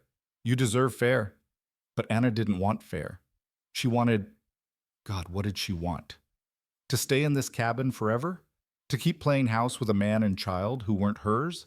To pretend that wearing a dead woman's dresses and cooking in her kitchen made Anna anything other than hired help? I'll think about it, she said finally. When spring comes. I'll think about what I want to do. Caleb nodded, seemingly satisfied, and the conversation drifted to other things. But Anna lay awake that night in the loft, listening to Luke's soft breathing beside her and Caleb's deeper sounds from below, and wondered what she would do when the snow melted and the world opened up again. Would she leave? Could she leave? This cabin had become the first real home she'd had since her mother died. Luke had become the child she'd never thought she'd have. And Caleb had become something she didn't have words for yet. Something important, something necessary. But none of it was really hers. She was still just the woman who'd been bought for $50. Still just the servant wearing borrowed dresses. Still just temporary, no matter how permanent it felt in the darkness with snow falling outside and warmth seeping up from the fire below. Anna turned over, careful not to wake Luke, and tried to convince herself that when the time came, she'd be strong enough to do whatever needed doing. Whether that meant staying or leaving, she'd find the courage. She had to. Because the alternative, breaking apart in this cabin that had taught her what safety felt like, was too terrible to contemplate. The thought of leaving haunted Anna through the following weeks like a ghost she couldn't exorcise. She'd catch herself in the middle of ordinary tasks, kneading bread, folding laundry, reading to Luke, and the question would rise unbidden. Could she really walk away from this? Each morning she woke to the sound of Caleb building up the fire. Each evening she sat across from him at dinner. Each night she climbed to the loft, knowing he was just below, and the answer became more complicated, more tangled with feelings she had no right to harbor. Winter deepened its grip on the mountains with a ferocity that made the previous weeks seem mild by comparison. Snow fell in sheets that turned the world white and formless. The wind howled like something alive and hungry, rattling the shutters and seeking every crack in the cabin's defenses. On the worst days, Caleb wouldn't risk going outside except to reach the barn, and even that short distance required ropes tied between buildings so he wouldn't lose his way in the blinding white. "This is a bad one," he said one morning, staring out at weather so thick he couldn't see the pine trees 20 feet away. "Might be stuck inside for days. You all right with that?" "I'll manage," Anna said, though the thought of being trapped in close quarters with Caleb and Luke for days on end sent her emotions spiraling in directions she didn't want to examine. "We have supplies?" "Plenty. That's not what worries me." Caleb glanced toward the loft where Luke was still sleeping. "He's going to go stir-crazy by day 2. 3-year-olds aren't meant to be cooped up." Caleb was right. By the afternoon of the first day, Luke had exhausted every toy and game and story, and had progressed to climbing the furniture and inventing increasingly dangerous activities that required constant intervention. By the second day, he was whining. By the third, he was having full-scale tantrums that left everyone frayed and exhausted. "I want to go outside," Luke screamed, his face red and tear-streaked. "I hate inside. Inside is stupid." "Luke," Caleb's voice was firm but strained. "We've talked about this. The storm's too dangerous. You go out there, you freeze. You understand? You die." "I don't care. I want out." Anna watched Caleb close his eyes and take a slow breath, clearly counting to 10 in his head. She'd seen him patient with Luke through 100 different challenges, but this storm was testing limits for all of them. The cabin felt smaller each hour, the walls pressing in, the constant proximity wearing on nerves that had no escape route. "Luke," Anna said quietly, kneeling down to his level, "I know you're angry, but yelling at your papa won't change the weather. The storm doesn't care if you're mad." "I'm not mad at Papa. I'm mad at the stupid storm." Luke's voice cracked, and suddenly he was crying for real, not the angry tears of a tantrum, but the hopeless tears of a child who'd reached the end of his endurance. "I just want to play outside. I just want to run. Why can't I run?" Anna pulled him into her arms, half expecting him to push her away, but instead he collapsed against her, sobbing. She held him while he cried out his frustration and fear and the simple exhaustion of being 3 years old in an adult situation. Over his head, she met Caleb's eyes and saw her own weariness reflected back. "We need to tire him out," Caleb said finally. "Physically. He's got energy and nowhere to put it." "In here? How?" Caleb looked around the cabin, calculating. Then his face cleared. "Luke, you want to have a race?" Luke pulled back from Anna, wiping his nose on his sleeve. "What kind of race?" "The kind where you run from that wall to this wall as many times as you can before I count to 100. Think you can do it?" Luke's eyes lit up with the challenge. "I can do 1,000,000 times. Prove it. Ready? Go." Luke took off running, his small feet pounding across the wooden floor. Caleb started counting slowly while Anna moved the furniture to create a clear path. Luke ran back and forth, while Caleb counted and Anna cheered him on. When Caleb reached 100, Luke had made it across 23 times and was breathing hard but grinning. "My turn," Caleb said. "You count for me, buddy. Can you count to 100? "I can count to 50, Luke said proudly. "Maybe 60. "That's good enough. Count as high as you can. Miss Anna, you keep track of how many times I cross." What followed was possibly the most absurd hour Anna had ever witnessed. Caleb, a grown man of over 200 pounds, ran back and forth across the cabin while his son counted haltingly, and Anna tried not to laugh at the sheer ridiculousness of it. But it worked.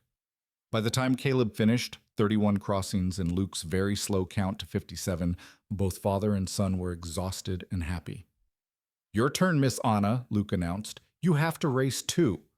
"Oh, I don't think—" "Please?" Luke's eyes were wide and hopeful, all traces of his earlier misery gone. "Please race? I'll count real good for you." Anna looked at Caleb, who was grinning in a way she'd never seen, slightly breathless and completely unself-conscious. "You heard the boy. Your turn."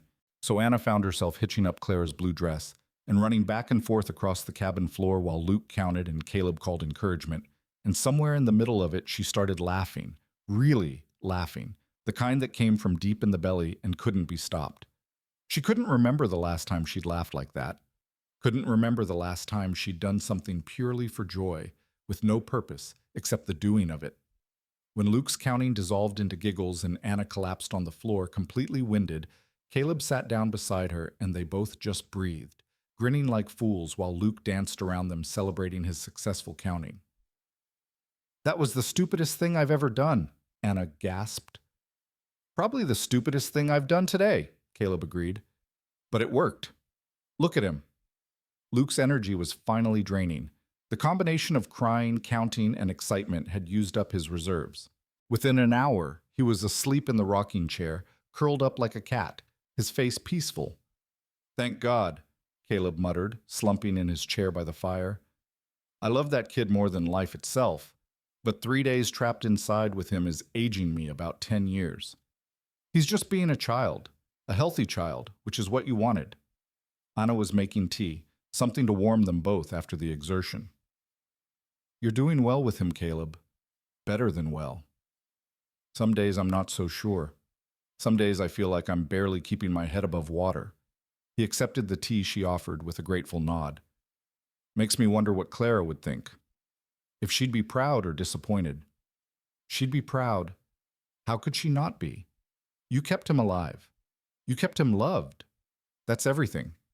Caleb was quiet for a moment, staring into his tea. When he spoke, his voice was careful, measured. Can I ask you something? And you can tell me it's none of my business if you want. All right. That sack they made you wear. How long? Anna's hands tightened on her own cup. She should have known this question would come eventually. 3 towns, 3 weeks, maybe? Time kind of blurred together. And before that? Before the mail order business? Before that, I lived with my uncle's family in Philadelphia, after my mother died. Anna forced herself to keep her voice steady, factual. They took me in out of Christian duty and reminded me of that fact daily. I worked for my keep. I was grateful for what I got. Except my cousin Robert decided he was entitled to more than just my labor, and when I finally fought him off hard enough to leave a mark, they blamed me for it, called me unstable, dangerous. Said I needed a firm hand, so they shipped me west with instructions to Garrett about keeping me under control. Jesus Christ, Caleb's voice was low and furious. Your own family. Not really family, not in any way that mattered. They were related by blood, but that's all. Anna set down her tea before her shaking hands could spill it. The sack was Garrett's idea. Said my face would hurt my chances, that men wanted pretty wives or at least plain ones. Said I was neither. Said the only way I'd get placed was if they couldn't see me until after the contract was signed. That's the biggest load of horse shit I've ever heard. Anna looked up, startled by the vehemence in his voice. Caleb was staring at her with an intensity that made her breath catch. Your face didn't hurt anything, he continued, each word deliberate. You're not ugly. Never were. And any man who thought so is a fool and a coward. You understand me? Caleb, no, listen, I need to say this because I don't think anyone said it to you properly. He leaned forward, his blue eyes locked on hers. When I cut that sack off and saw you for the first time, you want to know what I thought? Anna shook her head mutely, afraid to hear the answer, afraid not to hear it. I thought you looked scared and tired, and like you'd been through hell and somehow survived it. I thought you had the eyes of someone who'd learned not to hope for much, and that was the saddest damn thing I'd seen in years. He paused. But I also thought you were pretty. Maybe not in some fancy city way, maybe not like women in paintings, but pretty like the mountains are pretty, real and strong and worth looking at. And I thought any man who couldn't see that wasn't worth the air he breathed. Anna's eyes were burning with tears she refused to shed. Why are you telling me this? Because in a few months, spring's coming, and you're going to have to decide if you stay or go. And I want you to make that decision based on what you actually want, not on what you think you deserve. You deserve good things, Anna. You deserve to be seen and valued. Whether that's here or somewhere else, you deserve better than what you've gotten so far. The words hung between them, heavy with meaning Anna was afraid to interpret. She wanted to ask what he meant, what he wanted, if there was any chance that the feelings growing in her chest had any reflection in his. But Luke chose that moment to stir in his chair, mumbling in his sleep, and the moment shattered. Caleb stood quickly, moving to check on his son. Anna sat by the fire and tried to calm her racing heart, tried to make sense of what had just happened. Had Caleb just told her she was pretty? Had he just suggested he wanted her to stay? Or was she reading too much into simple kindness, letting her desperate heart construct fantasies from fragments of decency? The storm continued for 2 more days. They fell into a strange, intense rhythm. The 3 of them trapped together in the cabin's warm confines, learning each other's rhythms and habits in a way that felt both natural and charged with unspoken tension. Anna caught Caleb watching her sometimes when he thought she was focused on Luke. She found herself hyper-aware of his presence, of the way he moved through the space, of the sound of his voice and his laugh, and the rare moments when he let his guard down completely. Luke, oblivious to the undercurrents, continued to demand attention and entertainment. They told stories, played games, sang songs until their voices were hoarse. Caleb taught Luke to count higher, to recognize letters, to understand concepts that seemed advanced for 3 years old. Anna marveled at the patience he showed. the way he treated his son's questions with genuine respect rather than dismissal. On the fifth day, Anna woke to silence. Not the howling quiet of the storm, but actual silence. She climbed down from the loft to find Caleb already at the window, looking out. "Storm broke," he said without turning around. "Finally. World looks like it's made of glass out there." Anna joined him at the window and caught her breath. The storm had transformed everything. The snow had drifted into impossible shapes, smooth curves and sharp edges catching the morning light. Icicles hung from the cabin roof like crystal spears. The trees were weighted down with white, their branches creating intricate patterns against the blue sky. It was breathtakingly beautiful and clearly dangerous. That much snow meant days of digging out, of checking for damage, of working twice as hard just to maintain basic survival. "I need to check the barn, make sure nothing collapsed," Caleb said. "Clear paths, check the spring. Probably take most of the day. I'll keep Luke inside, keep him busy." "Good luck with that. Kid's going to want out the second he sees the sun." Caleb pulled on his heaviest coat, wound a scarf around his face. "But keep him in anyway. Snow's too deep, too unstable, too dangerous." He was right about Luke's reaction. The boy woke to sunshine and immediately started campaigning to go outside, to play in the snow, to build snow mountains and snow animals and snow everything. Anna distracted him with breakfast, with stories, with the promise that maybe, if the snow was safe and Papa said yes, they could go out later. It was enough to keep him occupied, but just barely. Through the window, Anna watched Caleb work. He moved with steady determination, shoveling paths, checking structures, hauling water, doing the 100 tasks that kept them alive in this beautiful, unforgiving place. She made hot food and kept it ready, knowing he'd come in eventually, frozen and exhausted and needing warmth. When he finally did come in, around midday, his face was red with cold and his eyes were troubled. "What's wrong?" Anna asked immediately, reading something in his expression that set off alarm bells. Caleb glanced at Luke, who was playing with wooden blocks by the fire, then spoke quietly. "Need to go to town tomorrow. Barn roof took damage. Nothing catastrophic, but it needs proper repairs before the next storm. Need lumber, nails, tar paper, things I don't have enough of stored." "How long will you be gone?" "Day and a half, maybe 2. Depends on conditions." He met her eyes steadily. "I don't like leaving you and Luke alone that long, but I don't have a choice. Roof goes, the horses suffer. Can't let that happen." Anna squared her shoulders, pushing down the flutter of anxiety in her stomach. "We'll be fine. I know the routines. I know how to keep the fire going, take care of Luke, handle the chickens. We'll manage. I know you will. You're capable as hell." Caleb's voice softened. "But I still don't like it. Too many things can go wrong. If Luke gets sick again, if something happens, nothing's going to happen. And if it does, I'll handle it. You've taught me well, Caleb. You have to trust that." Something flickered in his eyes at her use of his name. She'd been careful to call him Mr. Thorne around Luke, keeping some veneer of formality, even though it felt increasingly ridiculous.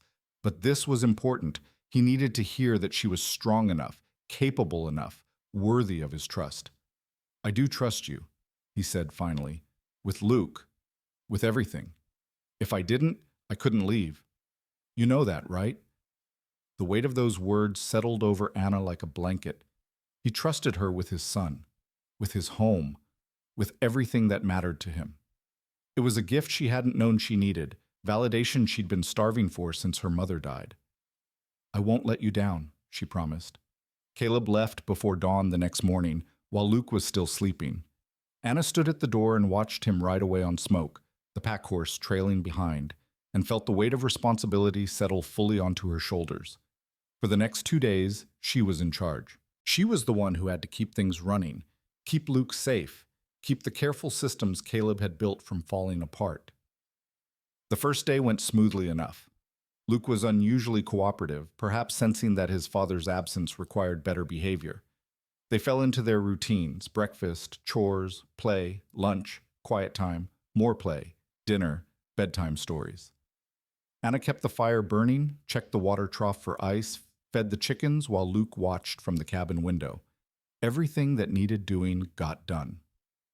But that night, After Luke was asleep, the cabin felt different, empty in a way it hadn't even during those first days before Luke came home. Anna sat by the fire and tried to read, tried to sew, tried to do anything to occupy her mind.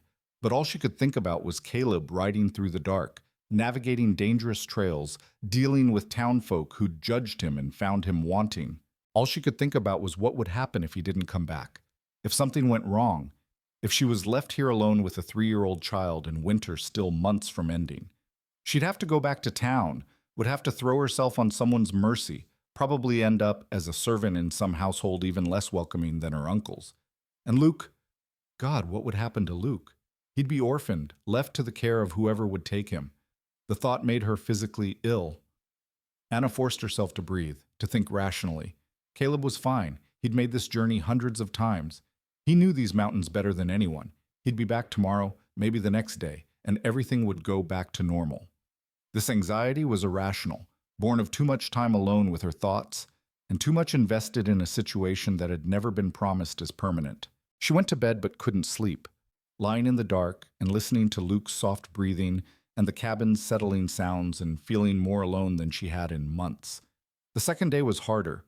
Luke was cranky, missing his father and taking it out on Anna in the way 3-year-olds did, resisting everything, arguing about nothing, pushing boundaries just to push them.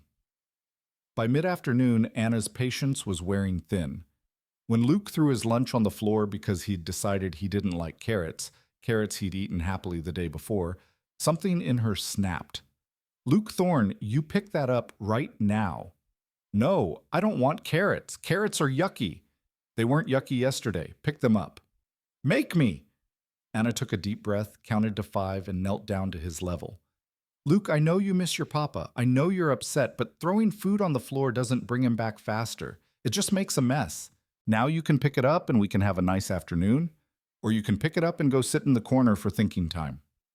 Your choice. Luke's lip trembled. For a moment, Anna thought he'd cry. But then his small shoulders straightened and he bent down and carefully picked up every piece of carrot, placing them on his plate.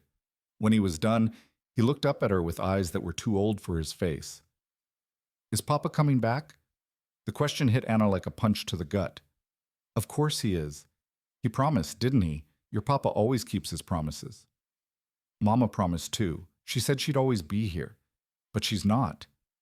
Anna pulled Luke into her lap, the small child who'd lost his mother and nearly died himself, and was now facing the fear that everyone he loved would eventually leave. Your mama didn't mean to break that promise, sweetheart. She wanted to stay. She wanted to watch you grow up more than anything. But sometimes people get sick or hurt, and they can't keep their promises even when they want to. That's different from what your papa's doing. He's just going to town for supplies. He's strong and careful, and he knows how to take care of himself. He'll be back. You promise? Anna knew she shouldn't make promises about things she couldn't control, but looking into Luke's terrified blue eyes, she couldn't help herself. I promise. Your papa is coming back.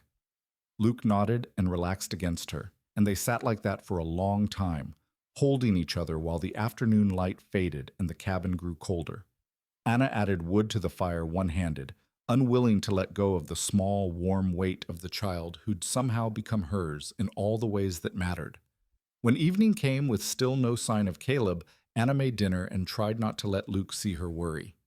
They ate quietly, then played a game with wooden blocks. Then Anna read 3 stories instead of the usual one. Finally, Luke fell asleep in her arms by the fire, exhausted from emotion and the day's battles. Anna carried him up to the loft and tucked him into bed, then descended and sat by the fire, watching the flames and trying not to imagine all the terrible things that could happen to a man alone on a mountain trail in winter. Her mind conjured scenarios: a horse going lame, a fall through ice, an encounter with a bear or mountain lion, bandits, illness, injury, a dozen different disasters. She was so lost in dark thoughts that she didn't hear the door at first. It was only when cold air rushed in that she looked up and saw him, Caleb, standing in the doorway, covered in snow and exhaustion, but alive, whole, home. Anna was on her feet before she realized she'd moved, crossing the cabin in 3 strides. You're back. Thank God you're back.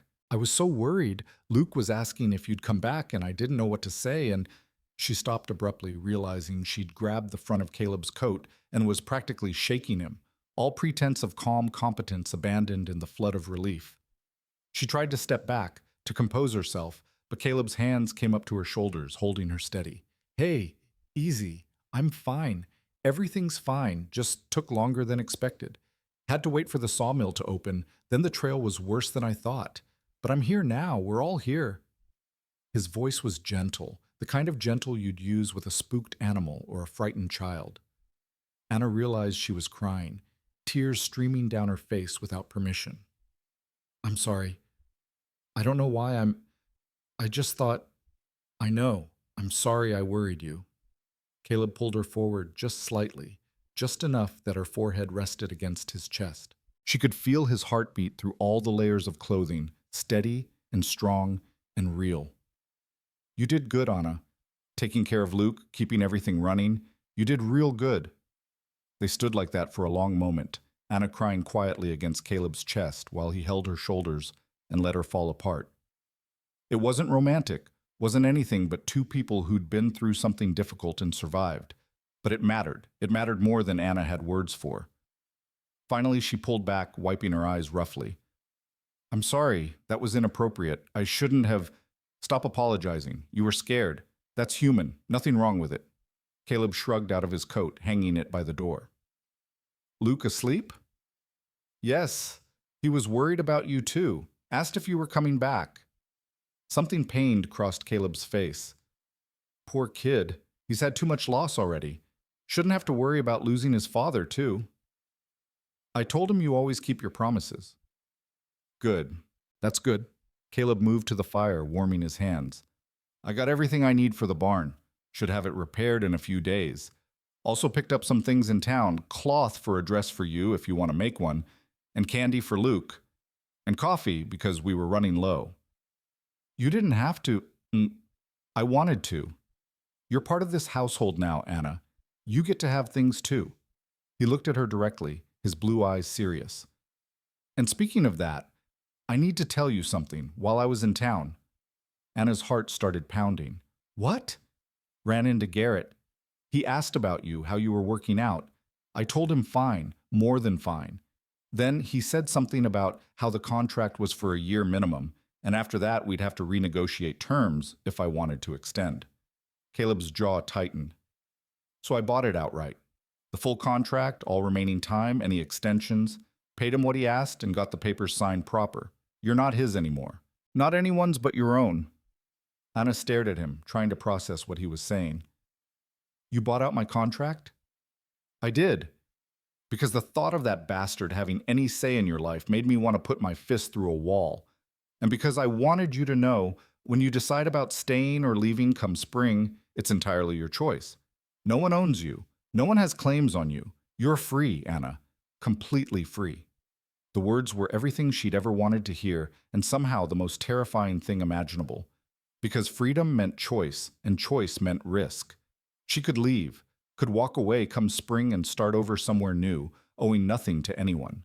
Or she could stay, could choose this cabin, this child, this man, and risk her heart in ways that might destroy her if it all fell apart. I don't know what to say, she whispered. Don't have to say anything tonight. Just wanted you to know. The papers are in my pack if you want to see them. But for now, I'm freezing and exhausted and I need food and sleep. Think you can heat up some of whatever you made for dinner? Anna nodded mutely and moved to the stove, her mind spinning. Free. She was free. And Caleb had given her that freedom, had paid for it without asking anything in return. What kind of man did that? What kind of man looked at a woman bought under duress and decided the right thing to do was give her back her choices? They ate in comfortable silence, both too tired for much conversation. When they were done, Caleb banked the fire and they went to their respective sleeping places without ceremony. But as Anna lay in the darkness of the loft with Luke sleeping peacefully beside her, she knew something fundamental had shifted. She wasn't the unwanted bride anymore. Wasn't the woman in the sack or the poor relation or the mail-order disaster. She was Anna Rowe, free woman. And come spring, she'd have to figure out what that meant and what she wanted to do with it. But tonight, She could just rest in the knowledge that she'd kept her promise to Luke, that Caleb had come home safe, that the three of them were together under one roof while the mountain winter pressed close outside. It was enough. For now, it was more than enough. The knowledge of her freedom changed something in Anna, though she couldn't have articulated exactly what. She moved through the following days with a lightness she hadn't felt since before her mother died, as if some weight she'd been carrying had finally been set down. The contract papers sat in the trunk near her pallet. Caleb had given them to her the morning after he returned, wordlessly handing over the folded documents that proved she belonged to no one but herself. She'd read them 3 times, tracing the signatures and stamps that made it official, barely believing it was real. Winter continued its slow march toward spring, each day bringing imperceptible changes that accumulated into transformation. The sun rose earlier and set later. The quality of light shifted from the flat white of deep winter to something richer, more golden. The snow, while still deep, developed a crust that could sometimes bear weight. And inside the cabin, the three of them settled into rhythms that felt less like an arrangement and more like a family. Luke continued to grow and thrive, his energy boundless now that the last traces of illness had faded. He followed Caleb everywhere when weather permitted, a small shadow learning to walk in his father's footsteps, literally, placing his little boots in the impressions Caleb's larger ones left in the snow. He helped with chores in the way 3-year-olds helped, which meant making everything take 3 times as long, but doing it with such earnest determination that neither adult had the heart to discourage him. And he'd taken to calling Anna Ma more often than not, the word slipping out naturally when he was excited or scared or just wanting attention. The first few times, Anna had gently corrected him, reminding him that she was Miss Anna, not his mother. But Caleb had stopped her one evening after Luke had gone to sleep. "Let him call you what feels right to him," Caleb had said quietly. "Clara would want him to have a mother's love, even if it's not from her, and you—" He'd paused, choosing words carefully. "You love him like he's yours. Anyone can see that. Why make him pretend otherwise?" So Anna had stopped correcting, and the word Ma had lodged itself into her heart like a burr, painful and precious all at once. She wasn't Luke's mother, would never be Clara, would never have carried him or birthed him or been the first person he'd loved. But she could be this, the woman who tucked him in at night, who kissed his scraped knees, who sang him songs and told him stories, and showed him every day that he was cherished. If that made her Ma in his eyes, who was she to deny him? The question of spring loomed larger as the weeks passed. Caleb had made good on his promise about the barn, spending several cold days on the roof, patching and reinforcing until it was solid enough to withstand whatever weather came next. He'd also spent more time than usual checking the trails, gauging the snow depth, watching the sky with the experienced eye of someone reading signs Anna was only beginning to understand. "Month, maybe 6 weeks," he said one morning in mid-March, standing at the window with his coffee. "Then the passes will be clear enough for safe travel. Creek's already running higher. You can hear it if you listen. Snow's melting up high." Anna's hands stilled on the bread dough she was kneading. "That soon? Time moves whether we want it to or not." Caleb's voice was carefully neutral, giving nothing away. "You been thinking about what comes next?" She had been thinking about it. Had been thinking about almost nothing else during the long nights when she couldn't sleep, lying in the dark and trying to imagine a future that made sense. Stay or go? Safety or possibility? The known quantity of this cabin and these people, or the unknown of a world that had never been particularly kind to women with no family and no resources? "Some," she admitted. "Haven't reached any conclusions yet." Caleb nodded, still not looking at her. "Well, you've got time. Few more weeks at least. No rush." But there was a tension in his shoulders that suggested otherwise, a tightness around his eyes that spoke of worry he wouldn't voice. Anna wanted to ask what he was thinking, what he wanted, whether her staying or leaving would matter to him beyond the practical considerations of losing household help. But Luke chose that moment to wake up and come tumbling down the ladder demanding breakfast and attention, and the moment passed. The days grew longer and warmer, though warmer was relative. It still froze hard every night, and snow still fell occasionally, but there was a softness in the air now, a promise of change. The chickens began laying more regularly. The horses grew restless in the barn, sensing the shift in seasons. And Caleb started talking about spring work, garden plots to prepare, fences to repair, all the maintenance that winter had postponed. Lot to do once the ground thaws, he said one evening while they worked side by side preparing dinner. Luke was playing nearby, building increasingly elaborate structures with his wooden blocks. More than I can manage alone, truth be told. Was thinking I might need to hire someone from town for a few weeks. Help with the heavy work. Anna kept her eyes on the carrots she was chopping. That makes sense. Unless, Caleb stopped, started again. Unless you were planning to stay. In which case, I could probably manage without hired help. But I don't want to assume, don't want to pressure you into anything. You're not pressuring me. Good. That's good. Caleb was quiet for a moment, then added softly, but I'd like to know, Anna, one way or another. Not because I'm trying to force a decision, but because I need to plan. Need to know what I'm working with. It was a fair request, more than fair given that he'd been patient for months while she wrestled with herself. Anna set down her knife and turned to face him properly. Can I ask you something first? Of course. If I stay, what would that look like? Would I still be hired help? Would I have wages? Would there be a contract? I need to understand what I'd be agreeing to. Caleb's jaw worked as he considered his answer. Finally, he set down the pot he'd been holding and met her eyes directly. I've been thinking about that a lot, and here's what I've come up with, though you're free to negotiate if it doesn't suit. He took a breath, and Anna could see him steeling himself for something. If you stay, it wouldn't be as hired help. It'd be as family. My wife, if you'd be willing. Luke's mother in truth as well as practice. A full partner in this homestead, with equal say in decisions and equal claim to everything we build. I'm not rich, but what I have would be half yours. The cabin, the land, the animals, all of it. Anna's heart was pounding so hard she could barely hear over the rush of blood in her ears. You're asking me to marry you? I am. Not because I need a housekeeper or because Luke needs a mother, though both those things are true, but because... He stopped, his face working with emotion. Because these past months, you've made this place feel like home again. Because I wake up in the morning and I'm grateful you're here. Because I watch you with Luke and I see kindness and patience and love. And I think Clara would have liked you, would have approved. Because when I thought about you leaving, about this cabin going back to being just me and Luke, it felt like losing something precious before I'd fully understood I had it. Caleb, I'm not asking you to love me, he continued, the words coming faster now, like he needed to get them all out before he lost his nerve. I know that's not something you can force, and I know this situation isn't what anyone dreams of. You were bought like property, and I was the man who bought you, and that's a hell of a foundation for anything. But I respect you, Anna.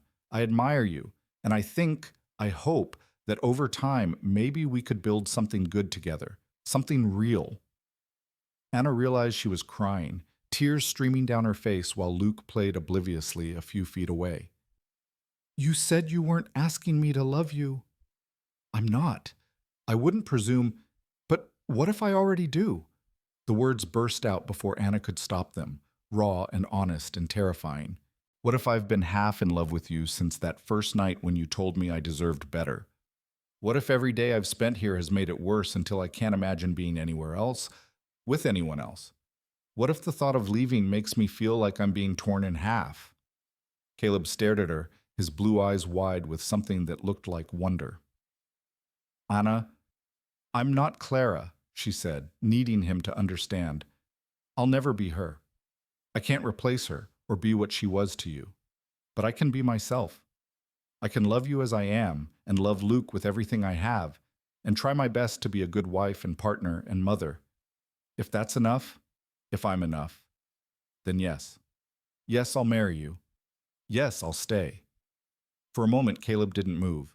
Then, slowly, carefully, he crossed the distance between them and cupped her face in his calloused hands, wiping away her tears with his thumbs. You're more than enough. You've always been more than enough. I just didn't know if you could see it. I'm starting to, Anna whispered. You've been teaching me, you and Luke both. Caleb smiled then, a real smile that transformed his entire face, and suddenly Anna could see what he must have looked like as a younger man, before grief and responsibility had carved lines into his features. So that's a yes? You'll marry me? That's a yes. Papa, what's happening? Luke's voice cut through the moment.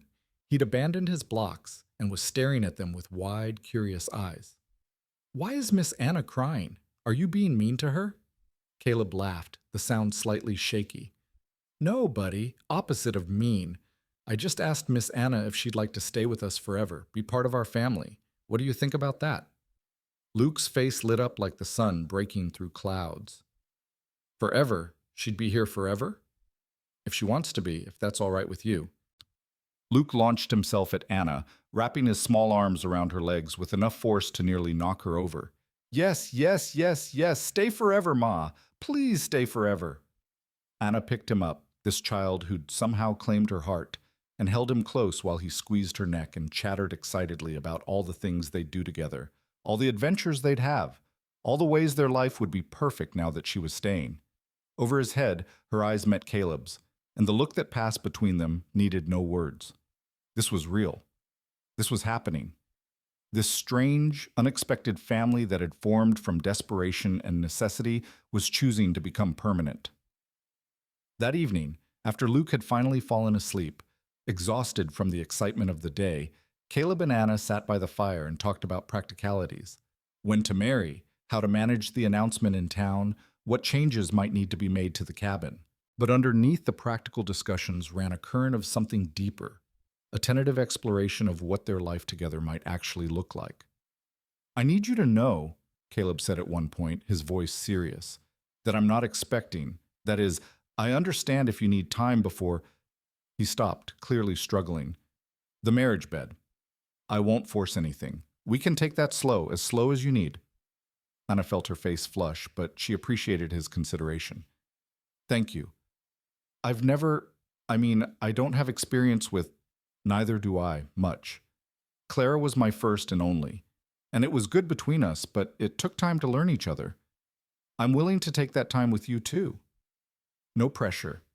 No expectations except respect and patience. The conversation was awkward, both of them dancing around words they'd been raised to consider too intimate for open discussion. But there was kindness in the awkwardness, a mutual commitment to honesty that made Anna feel safer than any amount of smooth talking would have. I want children, she said suddenly. Eventually. I know Luke is yours and Clara's, and I'd never try to replace her in his memories. But I'd like to have my own too, if we're blessed that way. Would that be all right? Caleb's face softened. More than all right.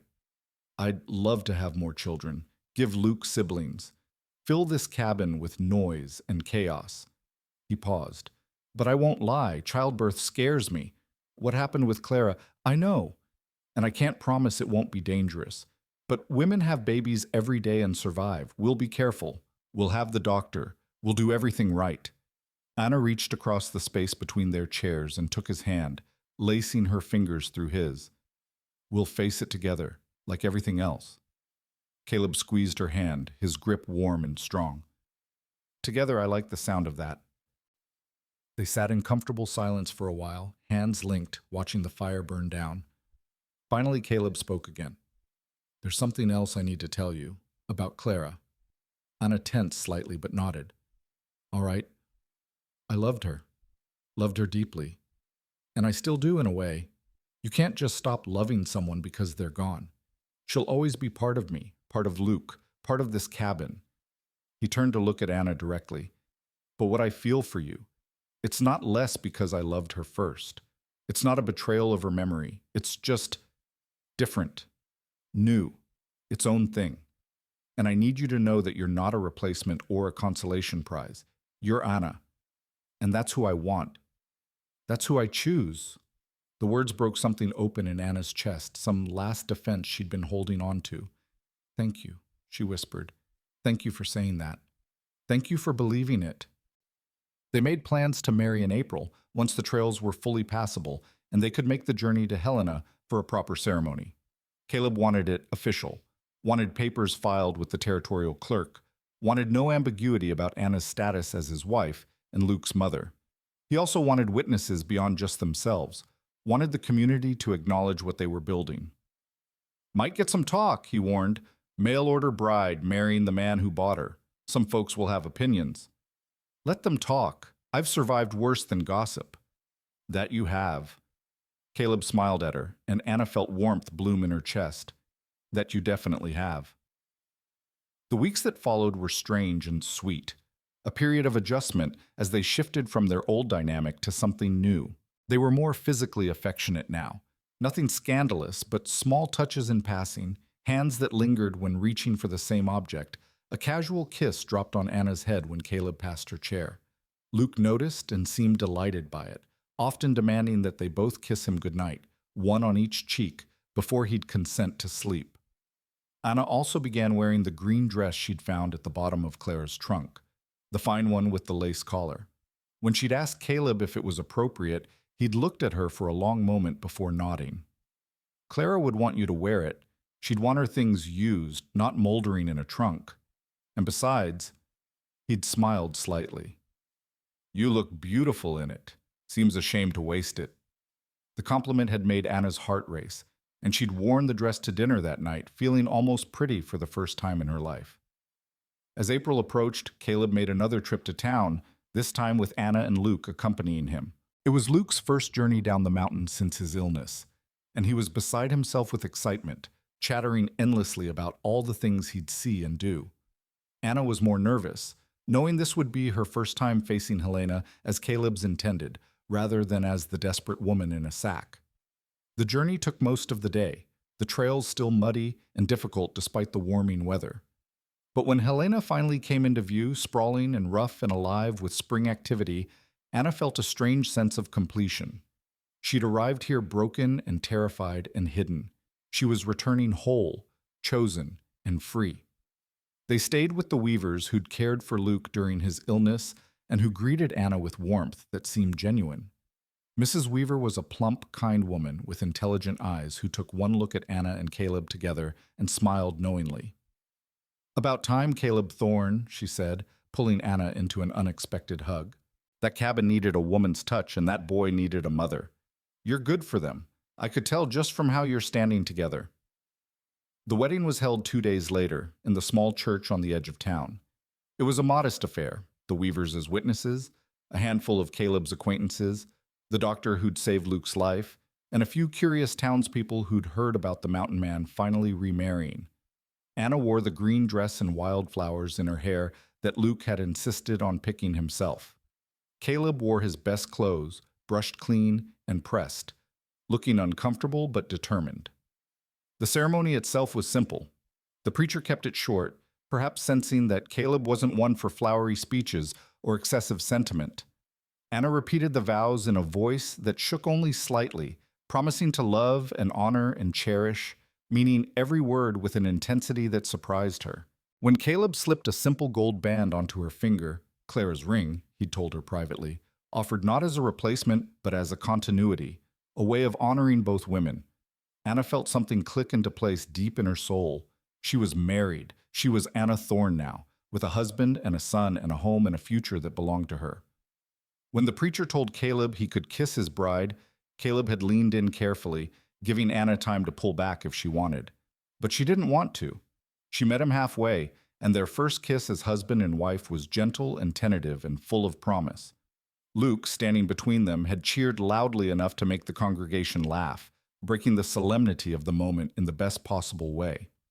The reception afterward was held at the Weavers' home, simple food and cider, nothing fancy, but warm and welcoming. People came to congratulate them, to offer advice, to comment on how good Anna looked now compared to when she'd arrived. A few made veiled references to the circumstances of their meeting, but Caleb shut those down with a look that could freeze water. "My wife," he said simply, his hand on Anna's back, "deserves your respect. She's earned it and then some. Anyone who can't offer that can leave now." No one left. And after that, the comments stopped. Late in the afternoon, as the celebration was winding down, Anna found herself standing at the edge of the Weaver's yard, looking out at the mountains that had become her home. She was thinking about the journey, From Philadelphia to Kansas City to Cheyenne to Helena, from desperation to despair to something that looked remarkably like happiness. Thinking about the woman she'd been, hiding in a burlap sack, and the woman she'd become, standing in sunshine as somebody's wife and somebody's mother, and most importantly, as herself. "You all right?" Caleb's voice came from behind her, warm and concerned. Anna turned to face her husband. Her husband, she'd have to get used to thinking that, and smiled. "I'm wonderful. Just thinking about how far I've come, how different everything is." "Any regrets?" "None. Not a single one." She moved closer, letting Caleb wrap his arms around her. "You saved my life, you know. That day at the trading post, you saved my life." "You saved mine too," Caleb said quietly, his chin resting on top of her head. "Didn't realize how dead I'd been inside until you showed up and reminded me what living felt like." They stood like that for a while, holding each other while the afternoon sun painted everything gold. Finally, Luke ran over, demanding attention and announcing he was hungry again and asking when they could go home. "Soon, buddy," Caleb promised. "Soon we'll head home." Home. The word had never sounded sweeter. They returned to the cabin 3 days later, arriving in late afternoon to find everything just as they'd left it. But somehow it looked different to Anna now.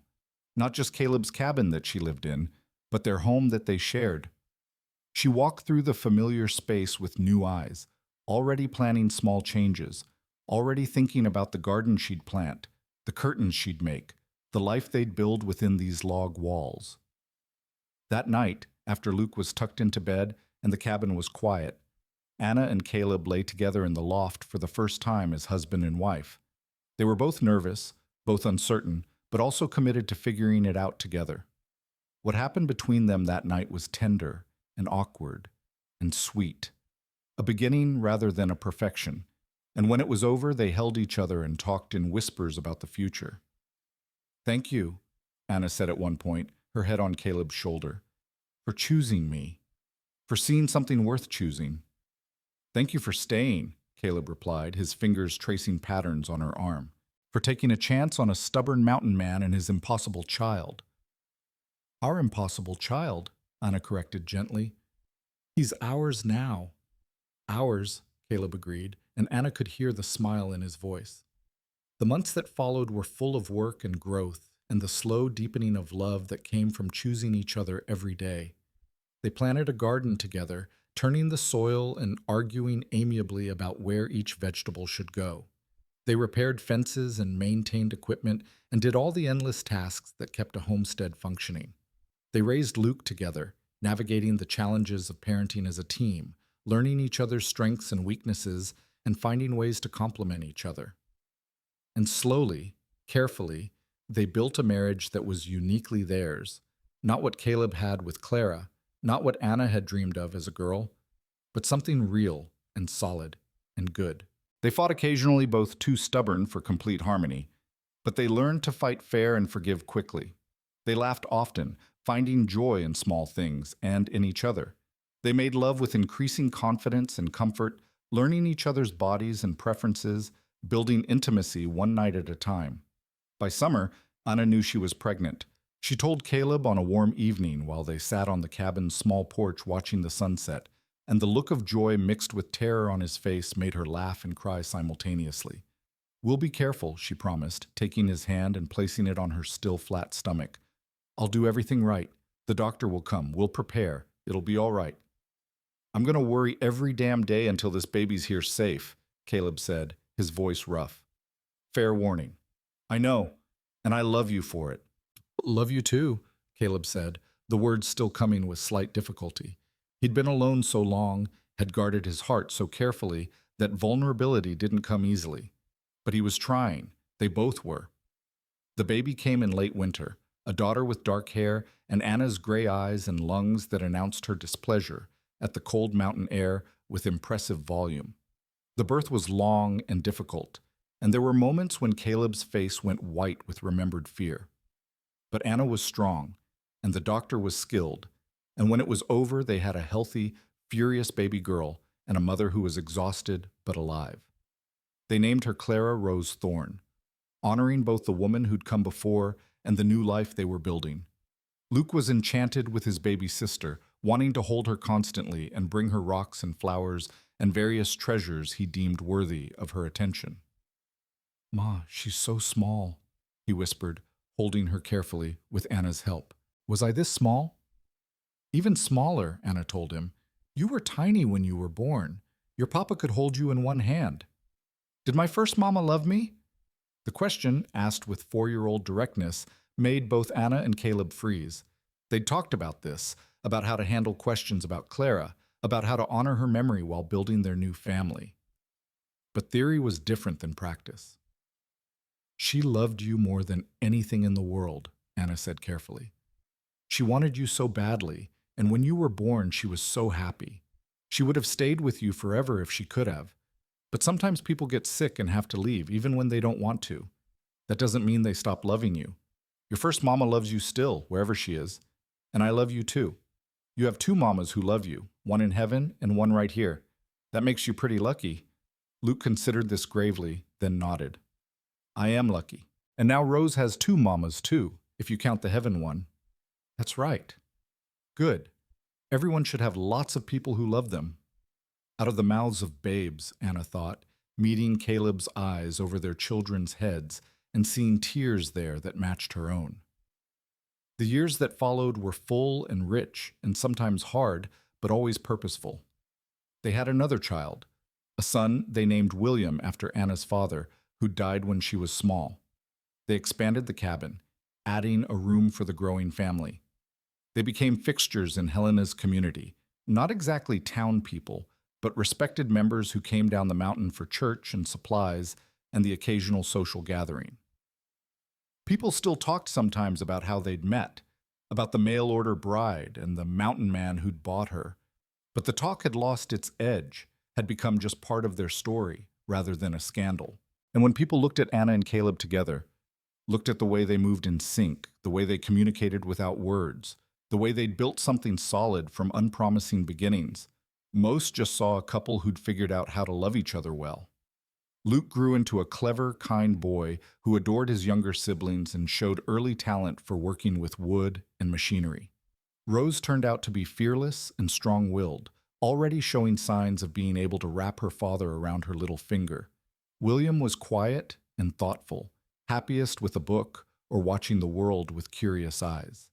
And Anna became the woman she'd always had the potential to be, but had never had the space or safety to discover. She was confident now, comfortable in her own skin in a way she'd never been when she was young.